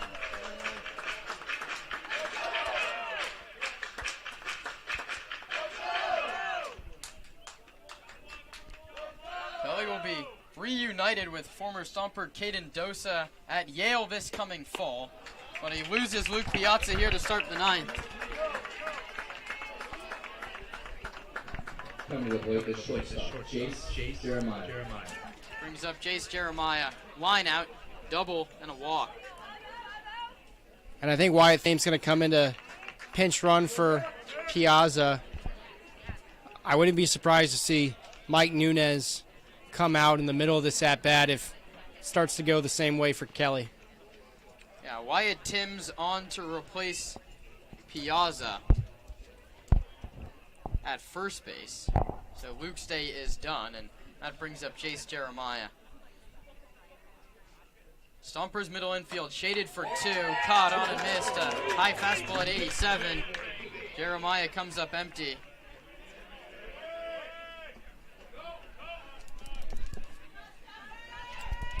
Timms, a speedy runner, represents the tying run, and Mick Kelly almost picked him off first base. Timms took an extra step and came back with a headlong dive.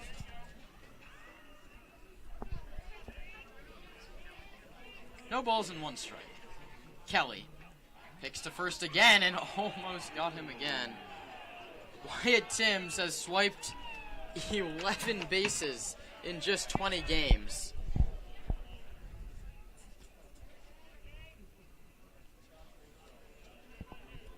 No balls and 1 strike. We'll see if Timms runs. Kelly delivers low 1-1, and now with that runner on base, he loses his ability to use his Nestor Cortez-esque little slide step. Timms, though, has been caught 7 times. 1-1. Pulled down the left field line and foul. The count's 1-2.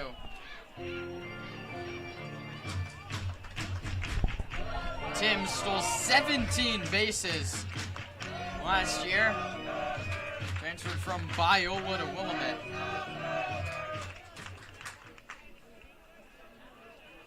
The eyes turn to Jace Jeremiah out of St. John's University. Behind in the count 1-2. Kelly pitches. Fouled into the glove of Vanencini. One away. Double play now ends it for the Stomps. First one for Kelly.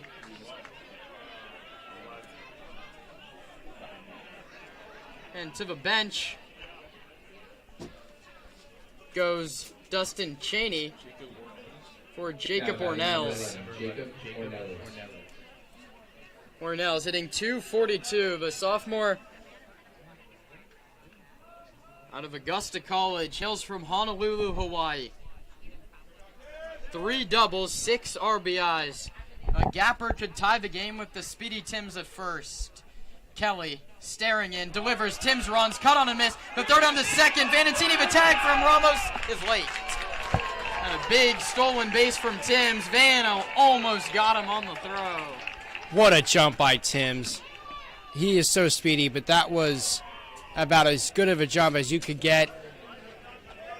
He waits for the right pitch with Kelly, who's got a, average delivery, and that's a big swipe bag.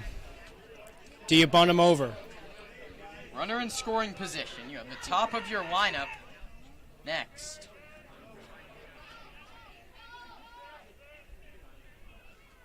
Oh, 1. Caught on and missed. Ornells chases a high heater.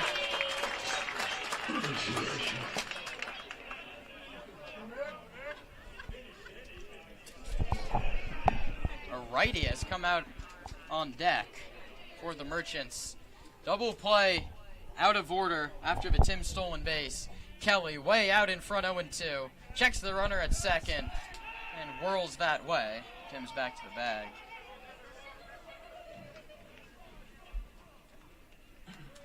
Rocco Granucci has come out on deck. He would pinch hit for Shane Aldridge if the game gets that far. And Dustin Cheney, in classic fashion, is going to call an offensive timeout and talk to his hitter, Ornells, who's behind in the count 0-2.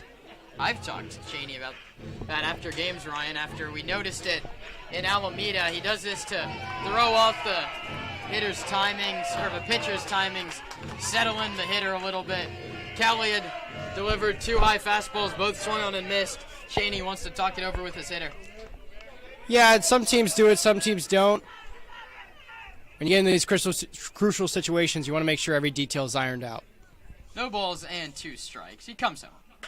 That's a weak pop-up. Right side on the infield. It's the first baseman, Jack Lazark, who makes the catch.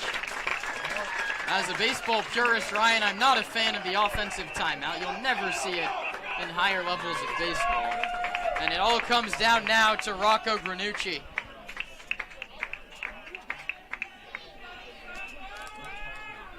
Now, Rocco Granucci. Granucci, another guy out of Willamette.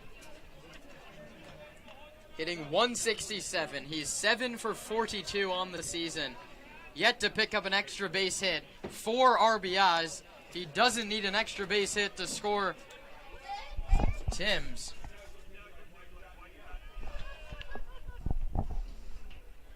Kelly sets at the belt, staring in to get his sign from Vanencini. Checks Timms. Checks again and pitches. High. 1-0. Nice stop from Vanencini. Nothing can get to the screen. You don't want Timms 90 feet away. I don't think the Stompers would even dare to pick back to second, put the game in jeopardy like that. Does Timms take a large league and swipe third maybe? Can't end the ball game getting thrown out at third base either, though. He does not run. It's in there for a called strike 1.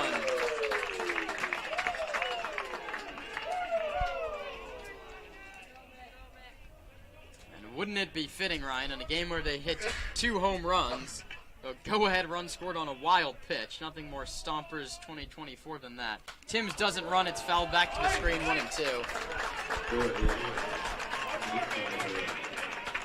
If I'm Kelly here, I try to jam him up again. It's going to be hard to really create that power and pull the ball into the outfield, which you really need for the run to score. Got another runner that's probably going to be gunning for third with 2 outs. Stompers crowd rises for a 1-2 pitch from Mick Kelly. The Yale Bulldogs, that's at the bell. Timms runs the pitch. Bring him up, outside corner. Mick Kelly slams the door on the Merchants. The Stompers are back within 3 games of first place. It wasn't always easy, but the Stompers pull out an 8-7 win over the Alameda Merchants on a Saturday night in Sonoma.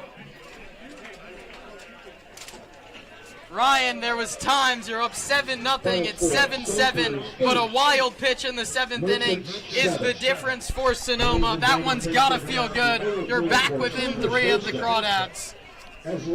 Yeah, it'll be interesting to hear what Zach Pace is going to say to his ball club. I mean, you have to celebrate a win. It's a win. But, man, the road less traveled, the road that they did not want to take to get to this victory. A lot of clutch hits from the Stompers. I think what you can kind of take from it is, how about Nick Sebastiani really coming into his own? Now starting to get some confidence in CCL play down at the bottom of the order. He might become a staple for Zach Pace. They're still missing A.J. Carter, who would also play, could play out in left. So the Stompers now have more offensive options. We've talked about the fact that they kind of struggle on the offensive end, but the pitching and the ERA is very good. Offense, not the problem tonight, but a very tough outing. And maybe if you're Zach Pace, you regret leaving Dylan Goff in the game for that long. I know he's 13 up, 13 down, but if you let him go for too long, he gives up those 2 runs and he starts kind of a rally.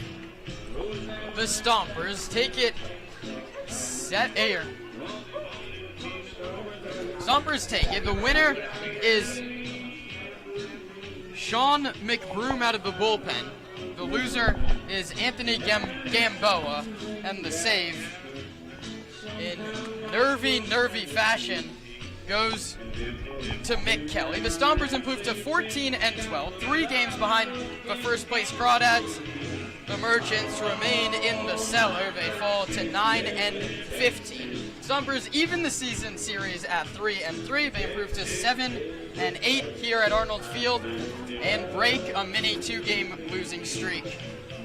Ryan, only one more broadcast for us before the All-Star break. We're giving Rahil Jaswell the day off, so you and me will have the pregame show tomorrow at 3:50. First pitch at 4 o'clock from Walnut Creek. Catch us on the radio, the Mixler link on our socials, on our website, 3:50. That broadcast will begin as the Stompers try and get within 2 of the Crawdads heading into the break. Then Monday, Tuesday, Wednesday, and Thursday, no baseball for the Stompers due to the CCL Showcase break. Next Friday, in 6 days, we'll see you back here against these same Merchants. One last time, the Stompers take it 8-7 for Rahil Jaswell, our sideline reporter, for my broadcast partner Ryan Bridges, and everyone else that makes this broadcast go. I'm Kieran Costa. Stompers win at 8-7, saying see you from Sonoma.